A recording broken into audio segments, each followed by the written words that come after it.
In my previous life, I successfully obtained a marriage certificate with Gu Yanli. My parents cut ties with me because of this. Not long after the wedding, Gu Yanli had an affair. Watching him and his mistress being all lovey-dovey with each other, I was determined to wear them down, to ensure the mistress remained just that, a mistress, and that their relationship would forever be condemned by society. But it wasn't until the moment before my death that I finally realized, from the very beginning, I had been nothing more than a pawn in his schemes. When I realized I had been reborn, I found myself standing at the doorstep of Gu Yanli's residence, confronted by Gu Yanli suddenly emerging from the doorway. My emotions were in turmoil. I just tossed out, I just remembered something urgent, I have to go. I hurried away without a backward glance, ignoring Gu Yanli's calls behind me. My landlady Aunt Wang looked puzzled when she saw me return. Xia.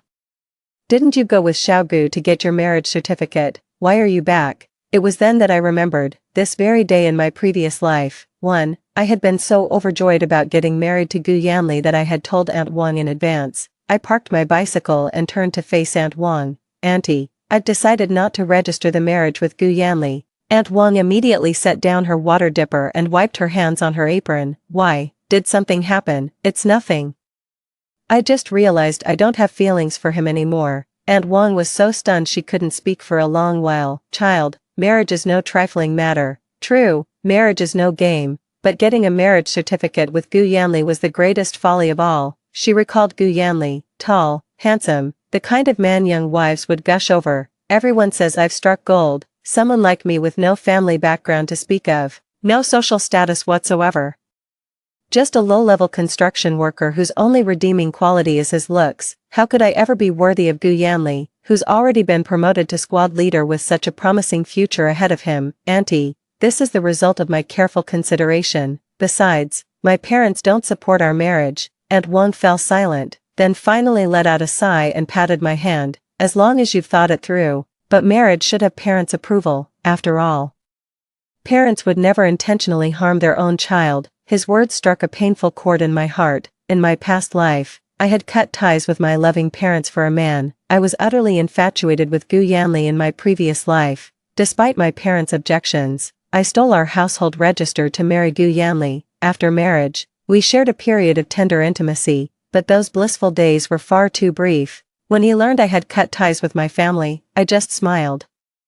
Gu Yanli would call me heartless and accuse me of being an unfilial child. He was the one who talked me into stealing the household register for our marriage certificate. He was also the one who refused to pay the bride price and hold a wedding ceremony. My parents said he approached me with an ulterior motive from the very beginning. I defended him. Standing firmly by his side completely broke my parents' hearts. How could he have the nerve to turn around and blame me?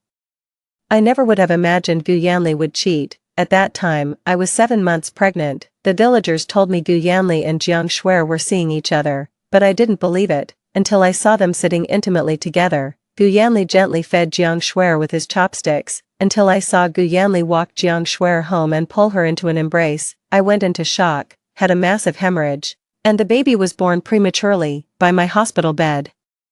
Jiang Shuer was sobbing in Gu Yanli's arms. This is all my fault. I shouldn't have been so selfish for Yanli's affection, causing your wife to go into early labor. Sob. I looked at my exceptionally tiny son lying beside me. Only one thought consumed my mind. Even if it kills me, I'll drag Gu Yanli down with me. Since they're so madly in love with each other, I'll make sure they never get to be together legitimately. I'll make sure they're forever scorned and carry that stigma for life. I endured this marriage through sheer grit and suffering. Endured until Gu Yanli was too exhausted to call me heartless. Endured until our son came of age. But when he grew up, not only did he fail to understand my struggles, he actually sided with his father and accused me of being selfish. If it weren't for you, my dad and Aunt Jiang wouldn't have been subjected to so much public scorn, and people wouldn't call me a fatherless child. His words left me laughing in bitter disbelief. My heart turned cold at that very moment. In my son, I saw the same hypocritical cruelty as Gu Yanli, too. It was then that I suddenly began to question what meaning there was in all these years of perseverance. I felt completely deflated, my spirit broke, and I fell ill. That illness became the one I never recovered from. As my consciousness began to fade, I heard my son's cheers. That's wonderful, Dad. Now you and Aunt Jiang can finally be together without any pretense. The voices of Gu Yanli and Jiang Shuer could also be heard. I only married her back then for her status. I thought she'd be easy to control, but who knew the fool would cut ties with her family. At least she gave me a son. Those old fogies won't dare disown their own grandson. So that's how it was his so-called love for me nothing but a lie from the very beginning? On a gloomy rainy day, I drew my last breath. In my final moments, I found myself utterly alone in the suffocating silence. When I opened my eyes again, I was standing at Gu Yanli's doorstep. That was the day I'd stolen the household register, ready to go get our marriage certificate with him. Thank goodness we hadn't registered yet. There was still time to fix this. Pulling myself together, I grabbed the household register and hurried home by car. I'm no ordinary factory girl, in fact. Gu Yanli's rank as a squad leader isn't even worthy of my status, yet Gu Yanli always carried himself with immense pride around me. To spare his ego, I'd been concealing my true identity all along. Little did I know, he'd been aware of who I really was this entire time. I remember the words I heard before I died. Not long after we got married, Gu Yanli kept pushing me to get in touch with my family. After I refused, his true colors came out. 3. It turns out Dad was right. My father once told me that Gu Yanli was two-faced, with nothing but schemes in his eyes. In my past life, I was completely taken in by Gu Yanli's smooth talk.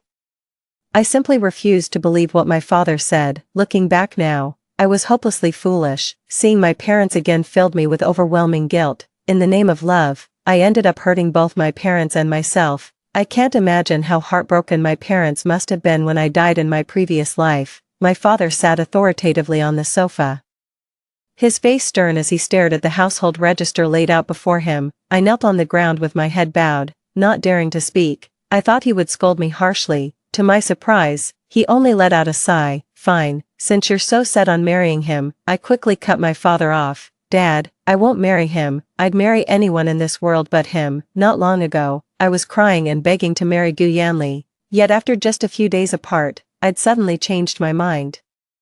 But the determination in my eyes at this moment felt undeniably real. Do you really mean that? You're not lying to Mom and Dad, are you? Tears instantly welled up in my eyes. They used to believe everything I said. I must have made too much of a scene to marry Gu Yanli. They're worried I might pull something again. Seeing me cry, Mom came over and held me. Mom, Dad, I'm not lying to you. I really won't marry him. He's not a good man. That day, I talked with my parents for a long time.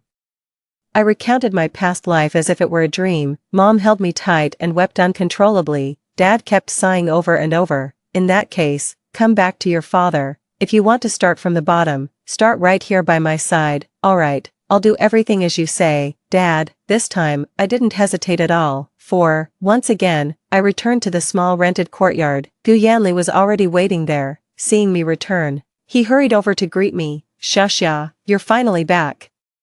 Aunt Wang mentioned you went home these past couple of days. How are your parents doing? Before leaving, I still needed to hand over my work. To avoid any complications, I had to suppress my emotions and responded with a quiet and a forced smile. Aunt Wang emerged from the neighboring courtyard, tossed out the dirty water from her basin, and gave me a nod. I knew she hadn't told Gu Yanli about my reluctance to get married. Shashya, you're back.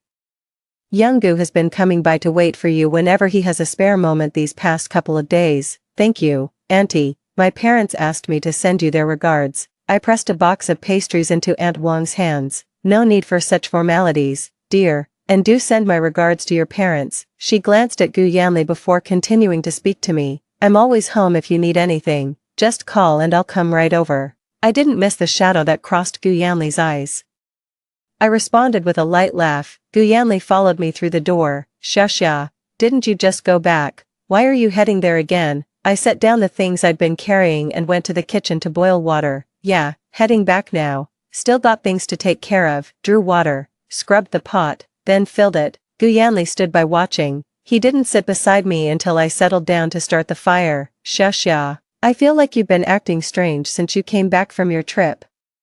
Did something happen with your parents? No, I'm just tired from the long journey. Only then did Gu Yanli let out a sigh of relief. He hesitated before continuing. Shashya, you brought the household register, right? How about we go get our marriage license tomorrow? I added another piece of firewood to the stove. Looking at him, I said, I still want to try to get my parents' approval. Could you give me a little more time? A flicker of irritation passed through Gu Yanli's eyes.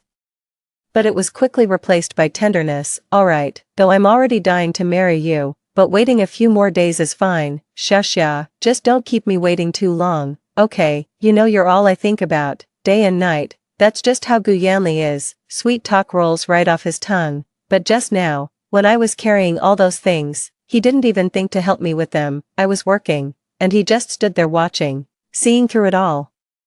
I realized his acting wasn't even that good, yet he managed to fool me alone. Love and the lack of it have always been so obvious. Okay, I'll get it done as soon as possible, I replied. After Gu Yanli left, I went to the engineering command post and submitted my resignation. My supervisor was the only person here who knew my true identity. Of course, now Gu Yanli knew as well, though that was between us. He knew my family didn't approve of my relationship with Gu Yanli.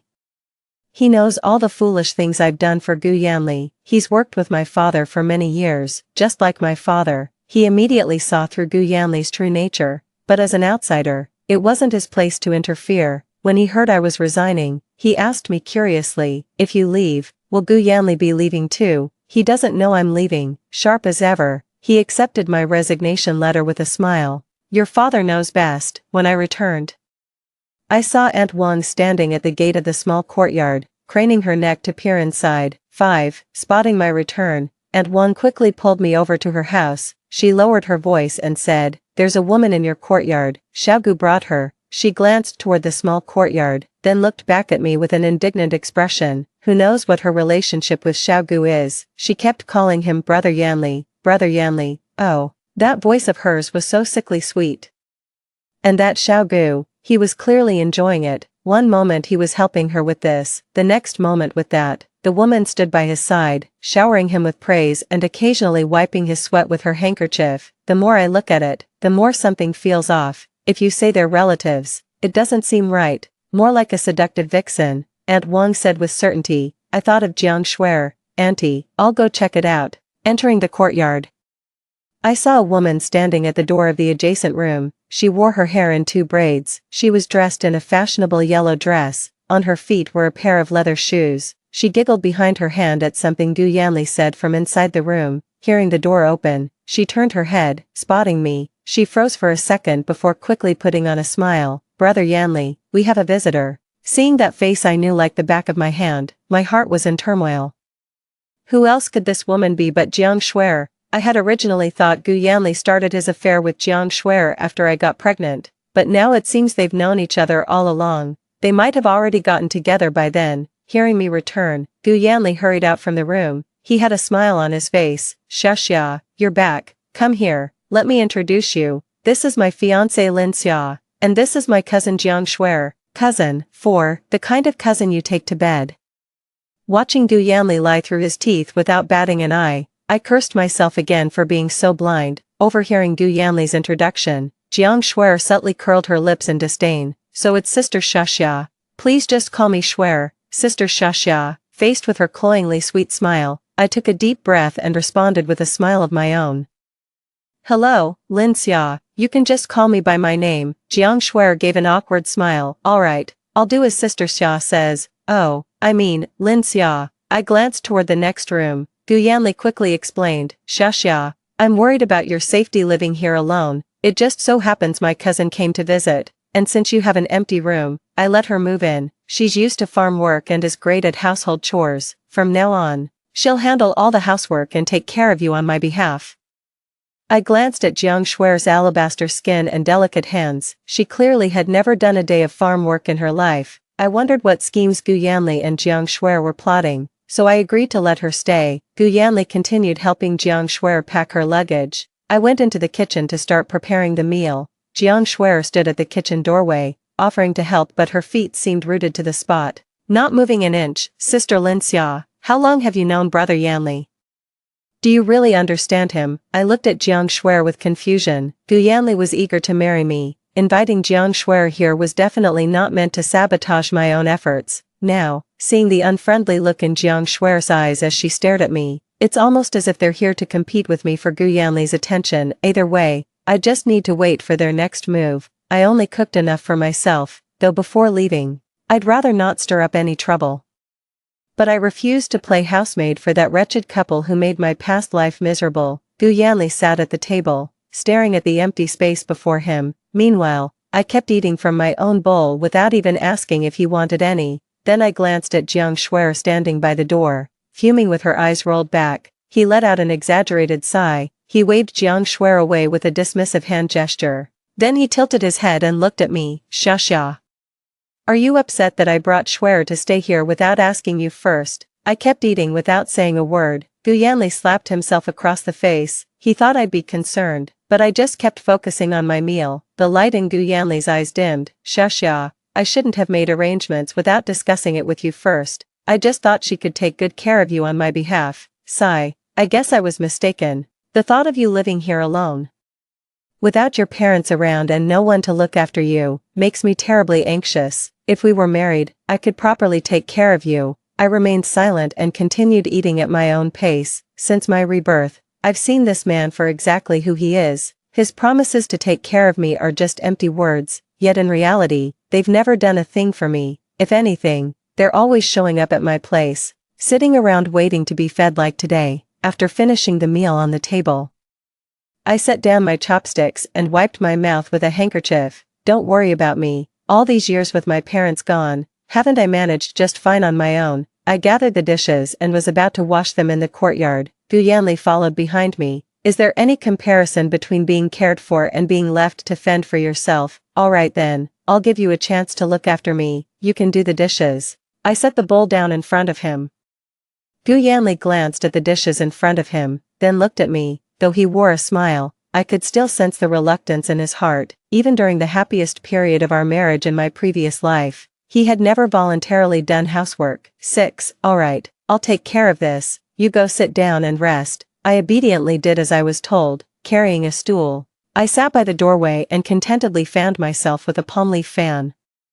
Watching Gu Yanli help me with chores for the first time in 2 lifetimes, I felt nothing but contempt. With just 2 or 3 bowls to wash, Gu Yanli made such a clatter, it was as if he were deliberately banging them around for my benefit. I accidentally broke a bowl. He gave me a wounded look. I sat there calmly, ignoring him. It's just a broken bowl. He had no choice but to keep his head down and continue washing the dishes. After finishing the dishes, he put them away. I pointed at the floor. The floor is dirty, give it a sweep. As he tried to approach, I froze mid-movement. Seeing I wasn't going to change my mind, he had no choice but to pick up the broom and start sweeping. When he swept near me, I moved my stool aside to make way. I never felt the same tenderness for him as before, nor did I volunteer to take on his chores. Seeing that I meant business, Gu Yanli intensified his efforts. He swept the courtyard with such force that dust flew everywhere. I went inside and closed the door. Through the crack in the door, I saw Gu Yanli's face contorted with rage, but he quickly masked it, afraid I had seen his expression. Moments later, I heard voices coming from the next room. Sure enough, it wasn't long before Jiang Shuer took over the yard sweeping duties. I scoffed inwardly. A simple test was all it took to reveal Gu Yanli's selfish nature, how he only ever cared for himself. His acting was far from convincing, but love had blinded me to the truth. Just as Gu Yanli knocked on the door, I was inside, packing my things. Once I wrap up the handover at work over the next couple of days, I can leave right away. Xia, I'm taking Shuer out to grab a bite. Do you want me to bring anything back for you? My hands kept busy packing things away. Outside, Gu Yanli was clearly dissatisfied with my curt reply, though he seemed to think I was still upset. The 2 of them didn't return until late that night. I turned off my lights early. In my previous life, I only enjoyed a few months of peace after marrying Gu Yanli. The following years were filled with constant arguments. I spent night after night lying awake. My resentment and lingering love for Gu Yanli tormented me endlessly. On top of that, I hemorrhaged while giving birth to my son. Though I survived the ordeal, my health was completely broken. Now I've returned with memories from my past life. I thought I wouldn't be able to sleep. I fell asleep the moment my head hit the pillow. When I opened my eyes again, dawn was breaking. I got up and got dressed. The instant I opened my door, I saw the door next to mine opening as well. I shook my head. Gu Yanli, peering furtively, locked eyes with me. Gu Yanli glanced around the room, then back at me. A flicker of panic crossed his face. Xia, let me explain. I nodded. Alright, go ahead, I'm listening. Gu Yanli jogged over to my side. He tried to take my hand, but I crossed my arms and leaned against the doorframe. Last night, I took Schwer out for dinner. We stayed out too late and had some drinks. Schwer was worried it wouldn't be safe for me to walk home in the dark, so she let me stay in her room. Of course, I slept on the floor. Besides, Schwer is my cousin. Nothing could have happened between us, seeing me like this. Gu Yanli felt uneasy. You don't suspect me. In the dim light of the room, I could still see the fading love bite on his neck. I let out a soft chuckle. What should I suspect you of? Haven't you already explained everything? Gu Yanli sneered. Oh, right. To avoid raising my suspicion, he couldn't press the matter further. Shashya, you're up so early.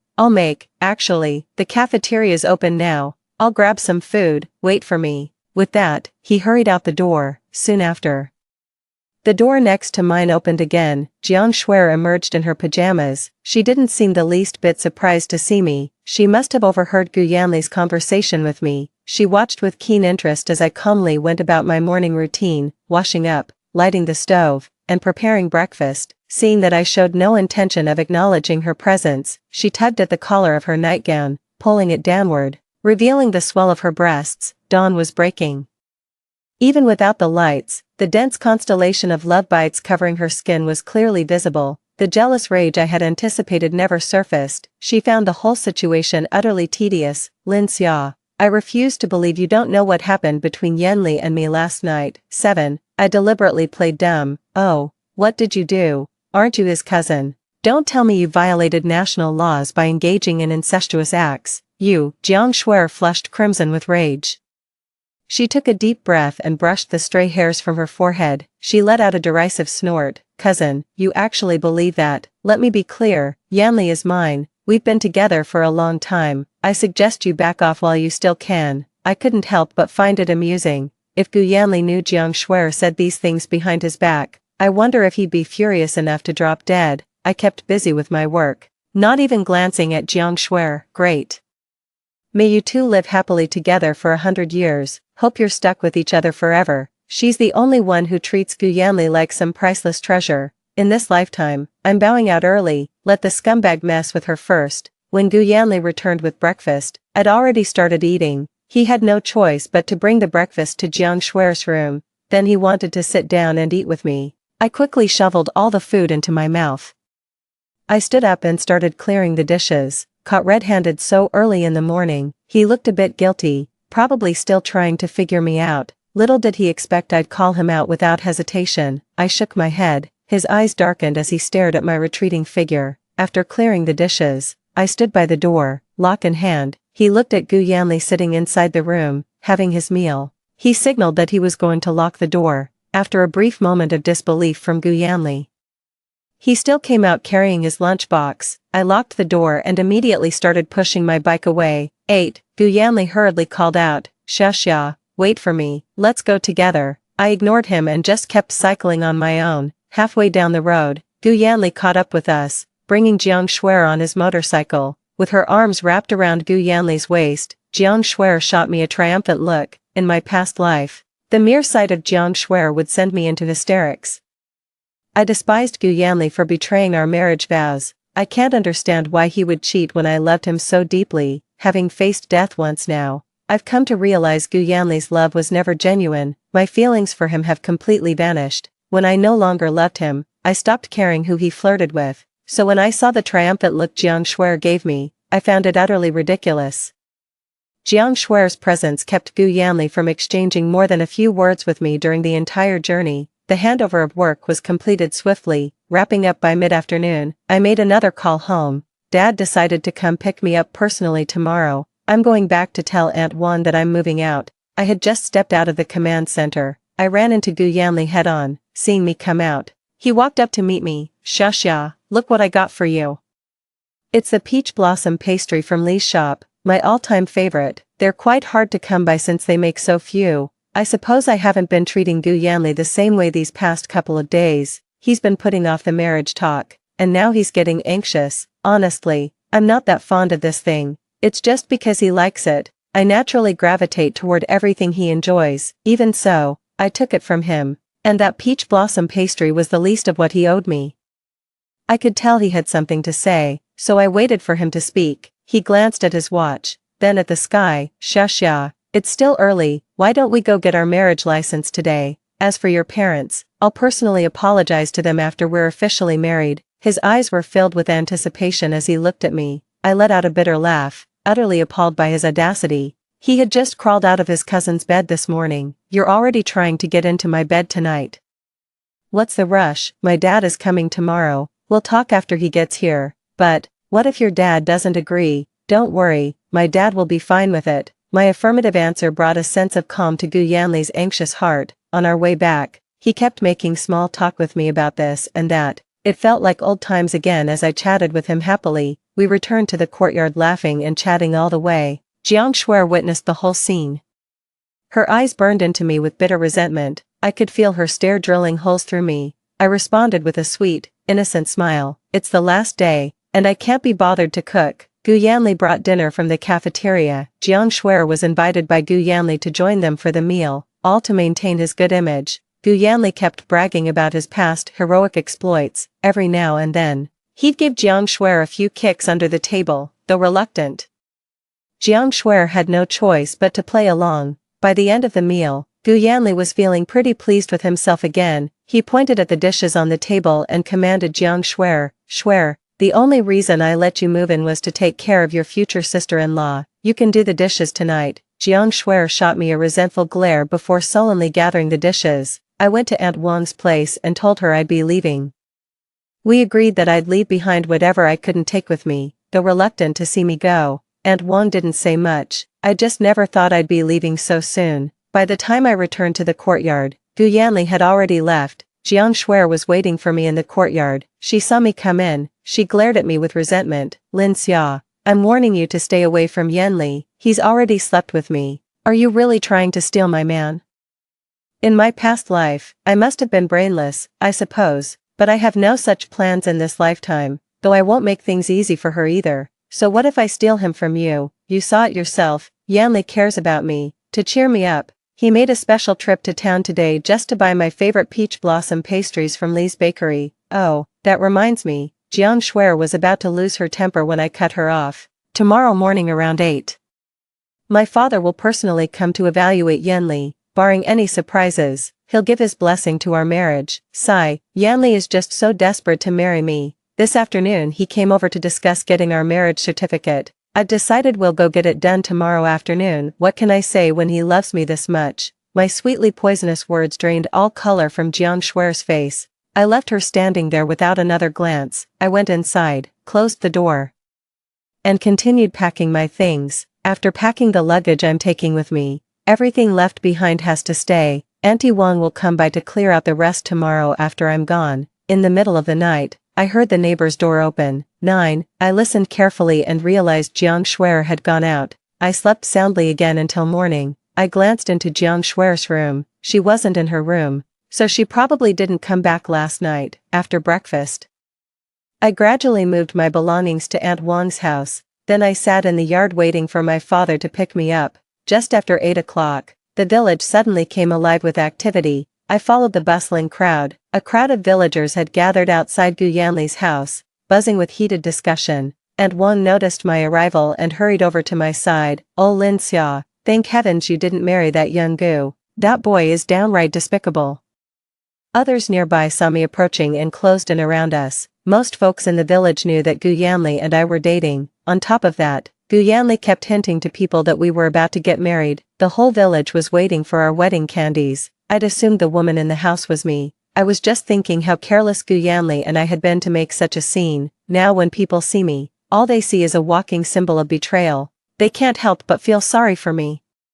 How could Xiaogu make such a terrible mistake? He was about to marry you, yet he still got involved with another woman. As much as I wanted to put on a heartbroken act, Aunt Wang, who already knew I wouldn't marry Gu Yanli, was there, so I couldn't overdo it. I could only furrow my brow and listen as everyone chimed in with their opinions. It turned out that after my provocation last night, Jiang Shuer had panicked. She was afraid Gu Yanli would actually marry me. So she secretly went to see Gu Yanli last night. That's why there's such a crowd gathered here now, because the two of them were making quite a racket in the room early this morning. People passing by, drawn by the commotion, quickly hid beneath the windows to eavesdrop. more and more people gathered around, the village ne'er-do-well, getting antsy from eavesdropping, quietly pried open a window. The two naked figures on the bed inside were thus exposed to everyone's view. The two in bed were so terrified they huddled under the covers, afraid to come out. After the village chief arrived, he chased away the gang of troublemakers from the window. Only then did the two inside have a chance to put their clothes on. For some reason, the two of them got into an argument. From what I gathered, Jiang Shuer had drugged Gu Yanli. When Gu Yanli came out of the room and saw me standing in the crowd, he panicked. With so many people watching, I couldn't really act properly.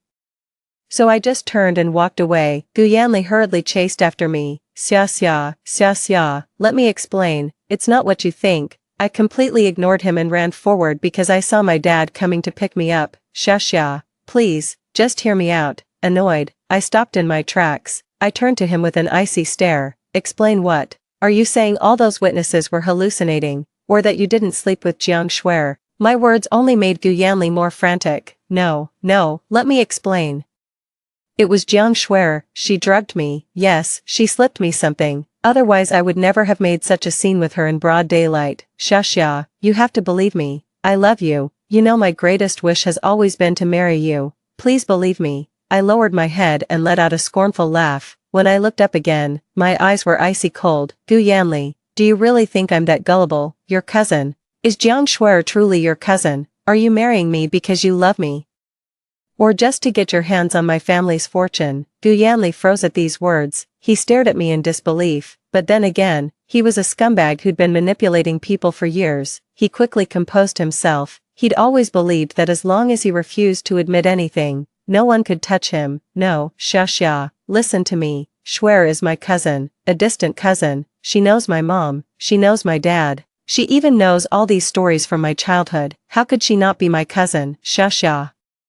Do you really think I'm after your family's inheritance? How could you see me in such a terrible light? Can't you see how much I love you? Can't you feel it? How could you misunderstand me like this? It breaks my heart. He put on a heartbroken expression. If I didn't know his true nature, I would have been completely fooled by his act. Gu Yanli, do you really think your sweet talk can still deceive me? You slept with Jiang Shuer the night before last, didn't you? The hickey on your neck. The marks on Jiang Shuer, she showed me everything. You can't lie to me. Besides, if you truly loved me, why would you ask me to secretly marry you behind my parents' backs? Gu Yanli still wanted to explain. Don't feed me that nonsense about loving me too much. I'm not buying it. My father, sitting in the car behind us, heard every word of my argument with Gu Yanli. The driver he had sent to gather information also returned just then. Seeing that Gu Yanli was still trying to sweet-talk me and wouldn't leave me alone, my father got out of the car and punched Gu Yanli right in the face. Sprawled on the ground, Gu Yanli finally noticed my father's arrival. He immediately went limp and collapsed completely. He knew any words would be useless now. In his heart, he utterly loathed Jiang Shuer. If it weren't for her, he would have successfully tricked me into getting a marriage certificate today. Now he started to resent me too. I used to be such an easy mark, just a few sweet words and I'd be completely fooled, but right at the critical moment, it's like I suddenly gained clarity. These past few days, he just couldn't figure it out. The other day, I stood at his doorstep, wondering why I couldn't bring myself to go in. That day, he was already home waiting for me. Just waiting for me to come back with the stolen household register. He immediately dragged me off to get our marriage certificate. When he saw me approaching his house through the window, he eagerly got dressed and waited, but for some reason, my hand froze just as I was about to knock. He had no choice but to come out and bump into me by chance. I never expected him to run off after just one thing I said. Gu Yanli was filled with regret. If only he had chased after me that day and properly comforted me, would they have gotten their marriage certificate by now? If only they had gotten their marriage license that day, he wouldn't have missed out on a fortune like this. The thought ate away at him. He stumbled upon the fact that project manager Wang was tight with a wealthy investor, and this wealthy man, I call him Dad. Meanwhile, I'm just an ordinary office worker. Yet I'm actually the heiress of a rich family. He keenly spotted the opportunity to make a fortune. At that moment, he was absolutely overjoyed, so he started getting close to me with a clear agenda. He even mapped out a detailed plan for it. What he never expected, though, was how easily I'd fall for it. All he did was sweet-talk me. He'd bring me some cheap snacks, and just like that, he had me willingly doing his laundry and cooking for him every day. He regrets it. If only he had sweet-talked me into stealing the household register earlier so we could have gotten married, until I got into my father's car and drove away. Gu Yanli remained rooted to the spot, watching the car disappear with bitter resentment. In the car, Dad was very pleased with how I handled things today. The reason he stayed in the car the whole time was because he wanted to hear what Gu Yanli and I talked about. If I was still stubbornly set on marrying Gu Yanli, he and his mother had no choice but to accept it. They just had to make different plans for my future. I didn't hear about Gu Yanli again until 2 years later. The whole scandal with him and Jiang Shuer had caused quite a stir back then. Jiang Shuer threw hysterical fits, pressuring him into marriage. In the end, he had no choice but to get the marriage certificate with Jiang Shuer. After marriage, Gu Yanli still clung to his get-rich-quick schemes, behind Jiang Shuer's back. He latched onto a wealthy older woman. Even though he hid it well, Jiang Shuer still found out. Jiang Shuer made a bigger scene than I did. Not only did she cause Gu Yanli to lose his job, she also went around telling everyone that Gu Yanli was having an affair. Whistleblowing letters kept pouring into the police station, one after another. This went on for 2 years straight, until the government suddenly launched a crackdown. Gu Yanli, already notorious at the Public Security Bureau as a loose woman, became the prime example. Just to make life difficult for Jiang Shuer, Gu Yanli voluntarily confessed to his past affair with Jiang Shuer, and so Jiang Shuer was also taken into custody. For the past 2 years, I've been working my way up from the ground floor at my father's company. I've learned a great deal. 10. I've also encountered all sorts of people. Looking back at Gu Yanli now, he really doesn't measure up. During this time, my parents have lined up quite a few potential marriage candidates for me. I always keep a sliver of hope when it comes to matters of the heart. True love does exist in this world, but most of it withers away far too soon. Only career and money are truly dependable. They never betray you. Story 2. I was born into a wealthy family, but against my family's wishes, I married Shen Chen, a poor boy. In the second year of our marriage, my parents died unexpectedly, to inherit the vast fortune. Shen Chen set fire to the villa, burning me and our child alive. Later, he used my money to marry his childhood sweetheart, bought her a house and a car, and even had beautiful twin children with her. By some mercy of fate, I was reborn. This time, I heeded my parents' advice and obediently married the partner they chose for me. Shen Chen was completely dumbfounded. I died in a massive fire. To kill me, Shen Chen lured me to a villa in the mountains.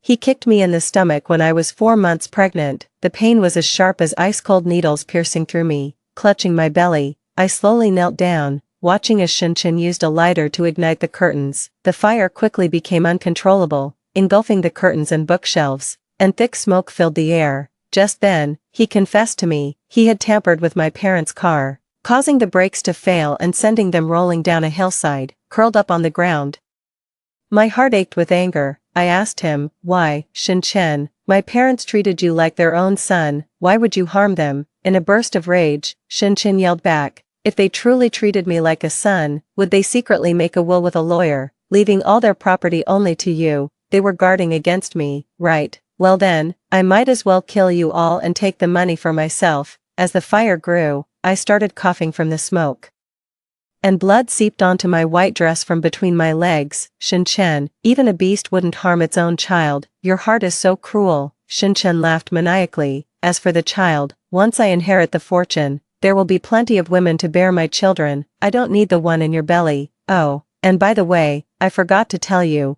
Man is also pregnant with my child. Wang Man, his childhood sweetheart. At that moment, I lay on the ground, too pained to speak. He taunted me through the flames, wearing a hat and mask. Han Tang, go reunite with your parents below. That night, my body twisted and convulsed in agony in the fire, my screams of pain echoing through the mountains for a long time. When I opened my eyes again, I was back in my senior year of college. Today was the first anniversary of my relationship with Shen Chen. We were at a resort, celebrating with a few friends. The noisy music blared as everyone raised their glasses in high spirits. I suddenly caught my breath, staring at the familiar yet strange surroundings, stunned for a good 10 seconds, until a tipsy Shen Chen wrapped his arm around my shoulder and said, Tang, I'm going to the restroom. I watched him stagger out the door. A minute later, Wang Man also left. Recalling my past life, Shen Chen had said Wang Man was pregnant with his child. Could it be that they were already together now? I decided to follow them and see for myself. Shin Chen and Wang Man entered the stairwell one after the other. I quietly approached and pushed open a small door crack, and immediately, sounds of passionate kissing filled the quiet hallway. Wang Man said sourly, "Did you really have to rush me out here so urgently? Aren't you afraid Han Tang will find out?" Shin Chen, brimming with arrogance, declared, "What's there to fear? She's dead set on marrying no one but me now. I've got her completely wrapped around my finger."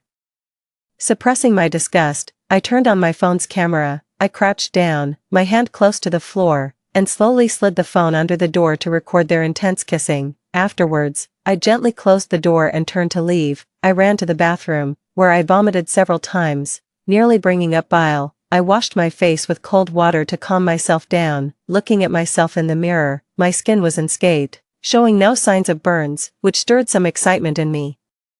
I wasn't married to Shin Chen yet. There was still time to change things. I immediately called my parents. Hearing their voices, I couldn't help but choke up. After composing myself, I left the bathroom and bumped into someone around the corner of the hallway. The person quickly reached out to steady me. I hurriedly apologized. "I'm sorry, I'm so sorry." But as I looked up, I froze, tears uncontrollably streaming down my face. It was Fu Yan. I was relieved he was still alive, in a past life. As I lay dying, it was Fu Yan who had rushed into the inferno alone trying to save me, but the fire was too intense, and ultimately, he didn't make it out alive either. We perished together in the blaze. With his last breath, he regretfully whispered in my ear, "Han Tang, if there is an afterlife, would you fall in love with me first?" Fu Yan's voice, cool and subtle, asked, "Why are you crying?" Realizing I had lost my composure, I quickly pulled my arm from his grasp and wiped my tears. Somewhat bewildered, I asked, "What are you doing here?" Fu Yan looked at me for a couple of seconds, then, adjusting his glasses, said, "This resort belongs to me. Isn't it normal for me to be here?" I noticed several men in suits behind him, each carrying a laptop bag. I said, "Then you must be busy. I won't disturb you." "All right," Fu Yan responded coldly and then walked past me with his group. I stood there, watching his tall figure disappear into the crowd, so detached.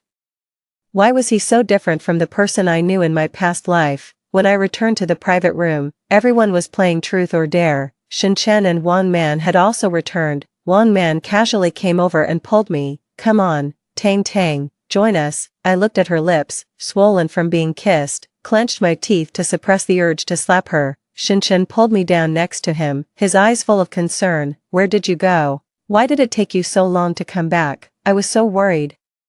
Shin Chen was really good at pretending. In a past life, I was deceived by his portrayal of a devoted lover. In front of me, he was always polite and extremely gentle. He had even risked his life to save me. I had always believed his love for me was genuine and never doubted him. Someone teased Wang Man, "Does your dorm have any other beautiful single girls like Han Tang? Introduce them to us too." "Don't keep all your thoughts on Shin Chen. Who can compare to Shin Chen? Everyone else just back off."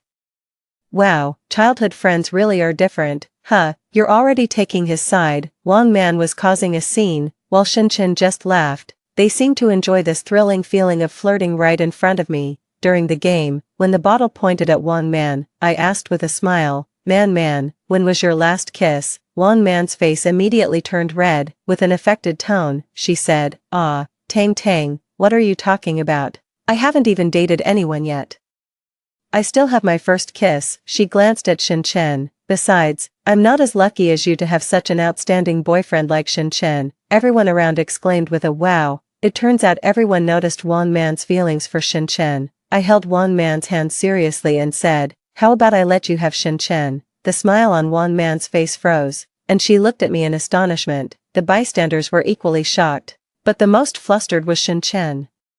He immediately hugged me guiltily. "Tang Tang, what are you talking about? I swear, you're the only one I want in my life. If I ever betray you, may lightning strike me." Seeing the cold sweat on his forehead, I suddenly laughed. "I was just joking. Look how nervous you got. Being struck by lightning would be too easy on you." After a night of fun, everyone went back to their rooms, tired, having drunk a bit. My stomach was upset. After taking a shower, I called the front desk to ask for some stomach medicine, so, when the doorbell rang, I didn't think much of it and opened the door in my nightgown. Standing at the door, however, was Fu Yan. He wasn't wearing a jacket, only a black shirt with his tie not as neatly tied as before, his gaze dropping from my face to my chest. I looked down and saw my loosely fitting nightgown, almost as if it was intentionally seductive. I quickly turned and grabbed a blanket from the bed, wrapping it tightly around me. When I returned to the door, Fu Yan handed me a box of stomach medicine. I ran into the service staff in the elevator and brought it up for you.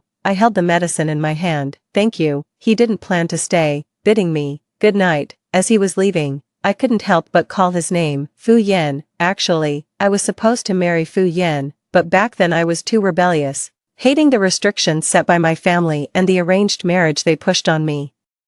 And Fu Yan was that arranged match. I even disliked him without really getting to know him. I ignored all the kindness he showed me. Fu Yan looked at me with a meaningful expression. What is it? I suddenly remembered what he whispered in my ear in a past life. Tang Tang, if there is a next life, how about you fall for me first? I owed him a life. This time, I wanted to make it up to him properly. Seeing me silent, Fu Yan nodded. If there's nothing else, I'll leave. Fu Yan, do you still want me? He frowned. What did you say? My palms were sweaty with nervousness as I whispered, my breath tight. Fu Yan, I don't want to break off our engagement anymore. Will you still marry me? He lowered his gaze to me for a while, as if trying to bore a hole through my face with his stare. When a response didn't come, my tightly clenched fingers gradually loosened, my heart sinking into disappointment. I forced a smile and said, never mind then, good night. But just as the door was about to close, Fu Yan suddenly reached out and held the door frame. He pushed the door open again, and my heart leaped. Fu Yan's presence was cold and imposing as he said, Han Tang, what makes you think I, Fu Yan, would want someone who has a boyfriend? Huh? His question caught me off guard. I had almost forgotten that, having come back to life, I hadn't broken up with Shin Chen yet. But how could I tell him that Shin Chen and I were no longer possible? That I was just waiting for the right moment. His icy gaze fixed on me. Why aren't you speaking? Our eyes met, the surrounding atmosphere heavy enough to suffocate. I found myself unconsciously holding my breath. I tried to speak several times but didn't know how to explain. Eventually, I just looked down, defeated. I'm sorry, Fu Yan, I'm sorry. Sorry to him in my past life, and to him now. I felt cornered under his intense scrutiny, almost desperate to close the door. But Fu Yan pushed the door open forcefully, barging in, and pinned me against the wall as he kicked the door shut. He moved closer, his voice tense. Han Tang, I've been trying so hard to forget you. Why do you have to provoke me? Last life, I risked my life for you. How are you going to torment me in this life? He was also reborn. My eyes widened in shock as I stared at him. Almost at the same time, someone knocked on my room door. Shin Chen's voice came from outside. Tang Tang, are you in there? I heard some noises from your room. Are you alright? I had forgotten that Shin Chen lived next door, and at that moment, I was pressed against the door by Fu Yan, just a door away from him. Shin Chen's knocking grew more urgent. Tang Tang, open the door. Fu Yan's lips pressed closer to mine, getting nearer. He pulled off the thin blanket from my shoulders, letting it fall to the floor. His palm pressed against the back of my head. Han Tang, I want you to prove to me now that you choose me, not him. With those words, he fiercely kissed me, his tongue forcing past my teeth, and I helplessly accepted. My wrists were tightly grasped by Fu Yan, held above my head. He possessed me with a resentful desire, frantically nibbling at my earlobe and lips until a taste of blood filled my mouth. I winced in pain, then a hurried footstep approached from the doorway. Shin Chen anxiously said, I'd been calling for a while and no one answered. I was worried something had happened to my girlfriend. Then the door lock clicked. As the room door was pushed open, Fu Yan swiftly draped the thin blanket over my shoulders. He pushed me forward, and I appeared at the door, panting, and Fu Yan, he hid behind the door. I saw Shin Chen and a female staff member standing at the doorway, staring at me with strange looks, especially Shin Chen. His gaze fell on the front of my chest. I wrapped myself in a light blanket, trying to stay calm as I explained, I was just taking a shower. Shin Chen glanced at my damp hair, sighed with relief, and stammered, I thought something had happened to you. I was so scared. Tang, Tang. His speech slowed as he stared at my bitten lips, his expression changing slightly. What happened to your lips? Out of the corner of my eye, I saw Fu Yan, standing behind the door, touch his lips and then look at the blood on the back of his hand, smirking slightly. The awkward atmosphere prompted the staff to find an excuse to leave. Shin Chen's eyes swept over me and peered into the room, tentatively asking, are you alone in the room? He even thought about coming in, but I stopped him. It's getting late, I'm tired. Let's talk about this tomorrow, good night. I coldly shut Shin out of the door. As soon as I turned around, Fu Yan grabbed me, pinning me against the door. He traced his fingertips over my lips, gently pinching them, and said with self-mockery, Han Tang, you've been reborn too, haven't you? Otherwise, you wouldn't have come to me. He whispered in my ear, his breath warm but his tone chillingly cold. But Han Tang, I don't need your guilt. If you seek revenge, I won't stop you, but in this life, I won't be manipulated by you again. From now on, we go our separate ways and have nothing to do with each other. In the previous life, Fu Yan had always dragged his feet on agreeing to break off our engagement, but this night, just after I returned from the resort, my mother received a call from Aunt Fu saying he had agreed to the breakup. Aunt Fu even expressed her regret over the phone, saying, I really liked Tang Tang, what a pity. I was sitting next to my mom at the time, feeling a mix of emotions. My mom gave me a sharp look and apologized to Aunt Fu. It's Han Tang who is unfortunate, not worthy of Fu Yan. After hanging up, my mom sighed, Tang Tang, I don't even know what to say to you. That Shin must have bewitched you to be so fixated on him. I touched the few strands of white hair at my mom's temples, content just to see her again. Mom, I'll listen to you and break up with Shin. My mom was stunned, confirming it twice before she could believe her ears.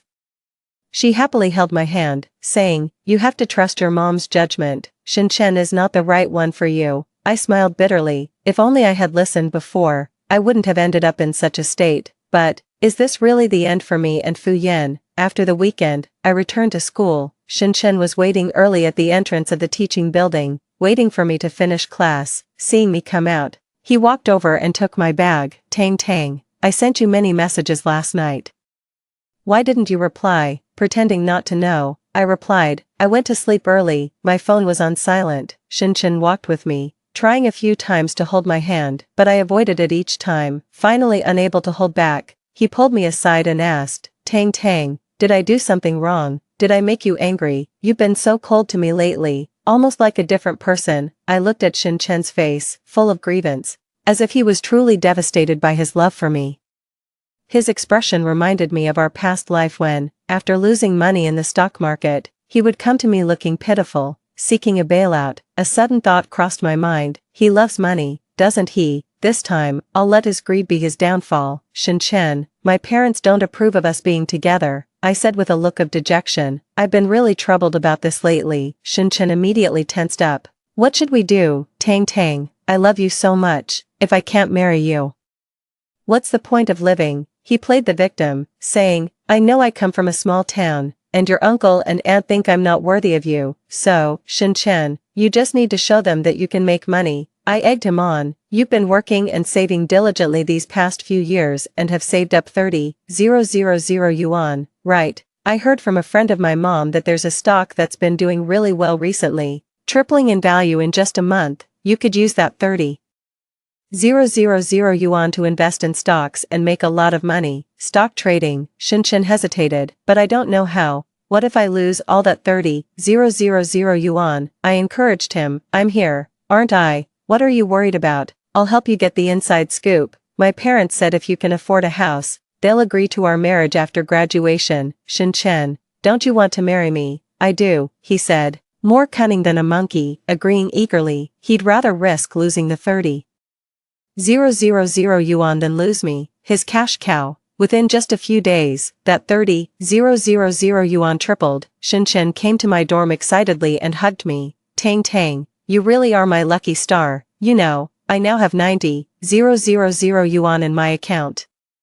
Back in our hometown, that could be a down payment for a house. He wanted to withdraw all the money. I quickly used his greed, advising him to make money work for money. I also pretended to regret. It's a pity, though, this money is still not enough. It's so hard to save up for a house. If only we had more money. After all, the stock market's rise is limited. We need to seize the time. I hinted to him that marrying me would mean inheriting my family's wealth, making it worth his while to take a risk. Shin immediately swore. Tang, don't worry, I'll figure out the money issue. Rest assured, I'll work hard to buy a house so we can get married. That night, as I got up to use the bathroom, I overheard Wang Man secretly taking a call. Shin was asking her for money. Use your brain. Once I marry her, all her Han family's wealth will be ours, right? From their conversation, I learned. It turns out the car accident that Shin saved me from previously was pre-arranged by him. One man had been cozying up to me since moving into the dorm, all to gain my trust and introduce me to Shin. From the start, they had their eyes on my family's money. Finally, Shin said, I'll send you my card number, quickly transfer the money to me. I'll also borrow some high-interest loans, and once I make money, I'll pay you back double. I clenched my fists in anger, grinding my teeth. To live this life over, they owe me, and I will reclaim it all with interest. In the early hours, I lay in bed unable to sleep. While browsing on my phone, I saw a picture of Fu Yan on a friend's Facebook. The IP was from France. In the photo, he was standing with a beautiful woman. It appeared to be at a grand gathering. The event was splendidly decorated, with dazzling lights everywhere. I couldn't help but ask a friend about Fu Yan's recent situation. My friend teased me, saying, "What, Miss Han? Are you regretting calling off the engagement?" Too late now though. The girl in the photo is a marriage prospect the Fu family has picked out for him, and I heard they are currently getting to know each other. He really did what he said he would, and from then on, we went our separate ways. It's for the best. A week later, a collegiate design competition was held in the province. In my past life, it was on the morning of this competition that I suddenly suffered from severe diarrhea. One man took the design I had created and competed alone, winning first place but never mentioning me. Her excuse later was that she was too nervous at the time and became incoherent. Then she cried and apologized to me, but as a result, she gained fame and was immediately recruited by a top domestic design company upon graduation, transforming her life dramatically. After my tragic death, she and Shin became the envy of everyone as they soared high together. This morning, however, one man tried the same trick again, handing me a cup of water laced with laxatives. Tan, I heard you coughing last night. Drink some water to soothe your throat. You have to give a speech on stage later. I took the water without showing any reaction and smiled. Thank you. She lingered by my bed, wanting to see me drink it. I played dumb and asked her, "What are you staring at?" She nervously scratched her head. "Oh, nothing. Just that the necklace on your neck is really pretty."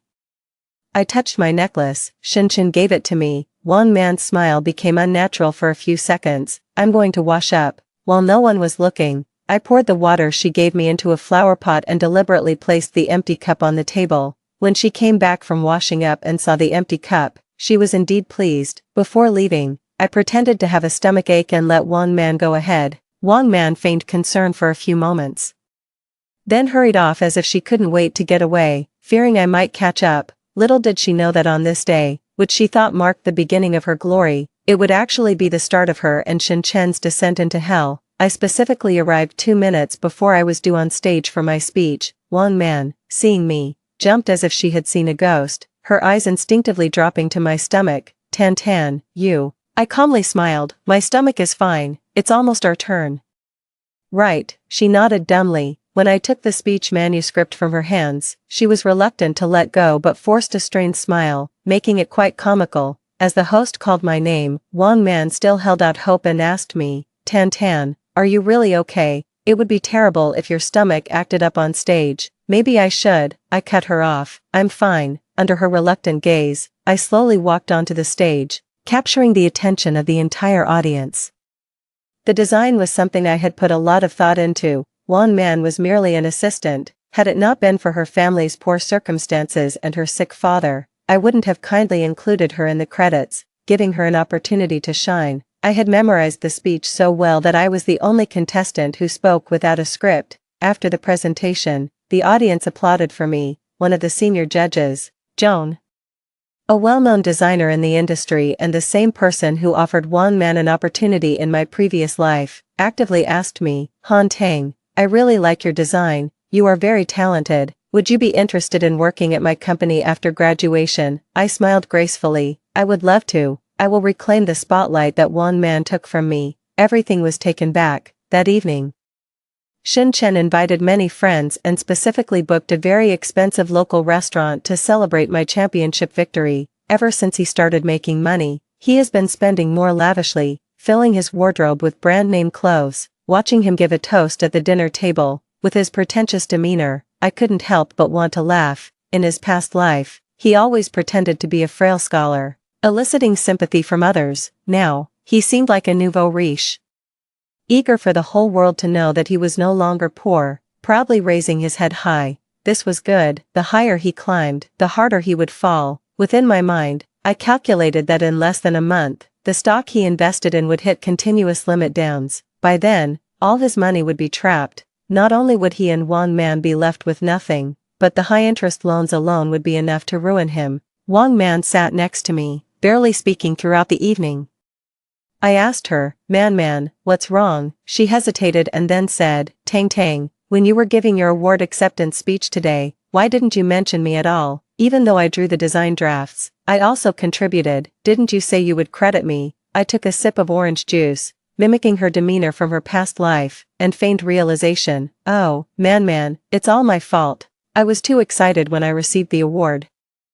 And I spoke incoherently. I'm sorry. She had no choice but to act magnanimous. It's okay. I know it wasn't intentional, but, Tang, we are about to graduate, and I still haven't found a job. Today, you accepted an invitation from Joan, a top design firm in the country where countless people are vying to get in. So, when you go, could you take me with you? I inwardly sneered. Sure, just you wait. Wang Man immediately showed a delighted expression, thanking me profusely. Chen, drunk, slung his arm around my shoulders, singing and dancing like a crazed donkey. He said, Tang, wait until I buy a big house, we'll get married right away. Tang, you don't know how much I want to hurry up and bring you home. Tang, if our kids look like you, they'll definitely be very beautiful. Kids, I remembered the child who was 4 months old in my womb, kicked out by Chen, and my heart felt as if it was being carved by a knife. Amidst everyone's cheering, Chen suddenly leaned in and kissed me fiercely on the face. I immediately pushed him away in disgust. Don't touch me. Chen was stunned, so were the others. Wang Man stared at me incredulously, but fortunately, since Chen was quite drunk and not very coherent, he thought I was just playing around and came over to hug me. Baby, are you mad that I drank? I'm sorry, I won't drink anymore. Okay, I responded with a forced smile. You guys go ahead, I'll head to the restroom. I rushed into the restroom, immediately grabbed a piece of paper, wet it, and furiously scrubbed my face in the mirror. Even though my skin turned red, I still felt disgusted. Finally, frustrated, I threw the paper at the mirror. It took me a while to calm down. When I left the restroom and was walking back to the private room, I unexpectedly saw Fu Yan coming out from another corridor. He headed towards the elevator. It had been a long time since I last saw him, and his figure seemed even more slender from behind. I watched as he and his group entered the elevator one after another. On impulse, I followed and hurriedly pressed the button for the opposite elevator. When I reached the entrance, Fu Yan was seeing someone off to their car. When his Mercedes pulled up, he declined a ride, saying, I'd like to walk. You go ahead. 17, if you're going to put on a show, do it right. I sent a WeChat message to Wang Man, telling her I had to leave early due to a family emergency and asked her to look after Chen. The night streets, adorned with colorful neon lights, were dreamlike. People passed by in pairs and groups, chatting and enjoying themselves comfortably. I secretly followed behind Fu Yan, keeping a cautious distance, watching him from afar through the crowd. Under the streetlight, his shadow stretched out long and looked so lonely. He stopped in front of an elderly woman sitting on the ground. Beside her sat a boy about 2 years old, in tattered clothes, with a dirty rice cracker in his mouth. Fu Yan took some money out of his wallet and gave it to her, buying all the handcrafted items made from yarn at her stall. The elderly woman was tearfully grateful, carrying the bag of crafts, which were of no use to him. Fu Yan continued walking. I hurriedly bought some food from a roadside stall. I ran up to the elderly woman, stuffed the warm food into her hands, and, patting the boy's head, said, Little guy, make sure you take good care of your grandma when you grow up. The elderly woman kept thanking me, but when I turned around to look for Fu Yan, he had disappeared into the crowd. I panicked. It felt like losing a precious treasure as I looked around desperately. I accidentally bumped into a young couple. The girl's milk tea spilled all over me, and she quickly apologized. I shook my head. It's okay. I should be the one apologizing. It wasn't until they walked away that I dejectedly lowered my head, looking at my disheveled self. Then a hand reached out, offering me a pack of tissues. I slowly looked up, following the hand up to meet Fu Yan's cold gaze. The city's noise faded into silence at that moment, and all the clamor seemed distant. in my eyes, there was only him. I stumbled over my words, and finally diverted the topic awkwardly. What a coincidence, is it? His gaze lingered on my face. His expression indifferent, yet his eyes intense. Haven't you been following me all along? Fu Yan stuffed the tissues into my hand and turned to leave. I blurted out in desperation, Fu Yan, I have something to tell you. 18. We found a relatively quiet place. Fu Yan stood under the streetlight, his posture as straight as a pine tree. What is it? Speak. I told him about my parents, when they were young. My mother had someone she liked but was forced into an arranged marriage with my father due to family reasons. Their marriage was not a happy one, they argued frequently, and it was common for my father to not come home for months. As a child, I envied other kids whose parents would attend school activities on family days, but my parents were always too busy, only sending the nanny instead. Throughout my childhood, they hardly cared for me. Yet they started imposing restrictions during my most rebellious teenage years. They would lecture me with principles I could barely understand, always demanding how I should be. I rebelled against them. The more displeased they were, the more I resisted. I felt a rush of joy at the thought of my decision. In my previous life, I loved Shinchen not only because he was such a good pretender, but also because he always did as I wished. Especially when my parents found out and were strongly against us being together, I wanted to marry him even more. It was a sort of pathological revenge. Every time they argued, they would leave the house in a complete mess. I kept telling myself that I would never want to live that kind of life. So Fu Yan, my refusal to enter into an arranged marriage isn't about you. It would be the same with anyone they chose for me. I would resist. I hate them controlling me. And I'm even more afraid of ending up in a marriage like theirs, seemingly perfect but devoid of real connection. I don't want my children to grow up in such an unhealthy family environment. But because of my stubbornness, I ended up with such a fate, dragging you down with me, losing your life, for which I am truly sorry. That apology is what I owe him. Everyone has been young and reckless. I long more than anyone to start over. Fu Yan. When I asked you the other day if you would still marry me, I meant it sincerely. It wasn't just out of guilt, but also because I don't want to miss out on you again. Fu Yan remained silent the whole time, quietly listening to me. The ground around his feet was littered with cigarette butts, his brow furrowed. After a long silence, Fu Yan flicked his last cigarette butt onto the ground and stubbed it out with the tip of his shoe. He looked up at me. Are you done? My hands clenched the fabric of my clothes because of his indifference.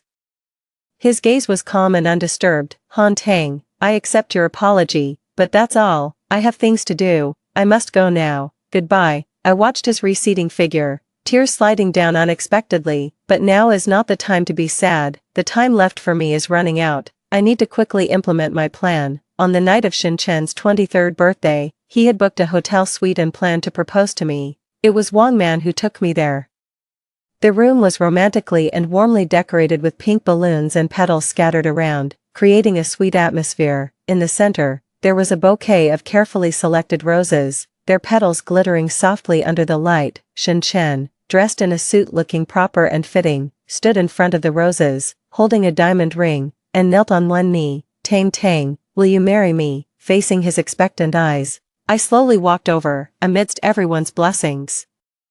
I swung my hand and slapped him hard. The diamond ring fell from Shinchen's hand, clattering to the floor. He held his half-turned face in disbelief, looking at me. Everyone else froze, hardly daring to breathe. My glare swept over Shinchen and Wang Man as I demanded, when did you two get together? My question came out of nowhere. Shinchen and Wang Man looked bewildered. They glanced at each other in shock before Shinchen immediately grabbed my hand, pleading, Tang Tang. Wang Man and I are innocent, don't listen to the gossip. They are just jealous. Wang Man also nervously explained, yes, Tang Tang, we're best friends. How could I? Before she could finish her sentence, I showed them the video on my phone. The video clearly showed them passionately kissing, which I had secretly filmed that night at the resort. Their faces turned pale as they stared at the screen on my phone. Panic was visibly in the air. Just an hour ago, someone posted a video of you two passionately kissing on the campus network. Now the whole school knows. I pretended to be heartbroken, my voice trembling. Shinchen, Wang Man, how could you do this to me? I trusted you so much, treated you so well, and this is how you repay me. Shinchen tried to pull me back, but I shrugged off his hand and slapped him again. Don't touch me. I glanced at the romantic setting in the room and said sarcastically, Keep this marriage proposal for one man. I'll give you my blessing. As I turned to leave, I dropped the facade of heartbreak and smirked coldly. Next, it would be a dog-eat-dog scenario for them. In fact, I had deliberately arranged for the kissing video to be uploaded today. Firstly, I knew about Shinchen's plan to propose to me tonight, and I wanted to expose him and one man publicly, shattering his dream. Secondly, the stock market is going to crash tomorrow, and I needed something significant to distract Shinchen, keeping him from focusing on his stocks. By the time he realizes, his stocks will be trapped, and he will be ruined. Now, the whole school is cursing them as immoral. After tonight, they will be pointed at and talked about wherever they go, never to have a peaceful day again. It rained heavily that evening, and my other two roommates didn't come back. I didn't know what happened between Shinchen and Wan Man. When Wan Man entered, she was drenched like a drowned rat and stormed up to me angrily. Han Tang, you did this on purpose, didn't you? You knew I was with Shinchen all along, didn't you? I removed my face mask, looking at her innocently. Why are you so angry? Being the other woman, Wan Man, playing the victim first, accused me. Han Tang, I never saw it coming. You always acted like a good person, but you're so cunning. Now Shinchen has completely turned against me. Are you happy? I smiled faintly. Happy? This is far from enough. Only then did Wan Man realize. So that morning of the competition, you knew I drugged your water, you pretended to give me hope, only to watch it dashed. You never planned to take me with you to work with Joan. Are you playing me? I spoke leisurely. Playing you? Why should I pick a day? Enraged and embarrassed, Wan Man lunged at me like a madwoman, but I slapped her back. She covered her face, her eyes wide as saucers. You dare hit me? I stepped forward, grabbed her by the collar, my gaze sharp as a knife.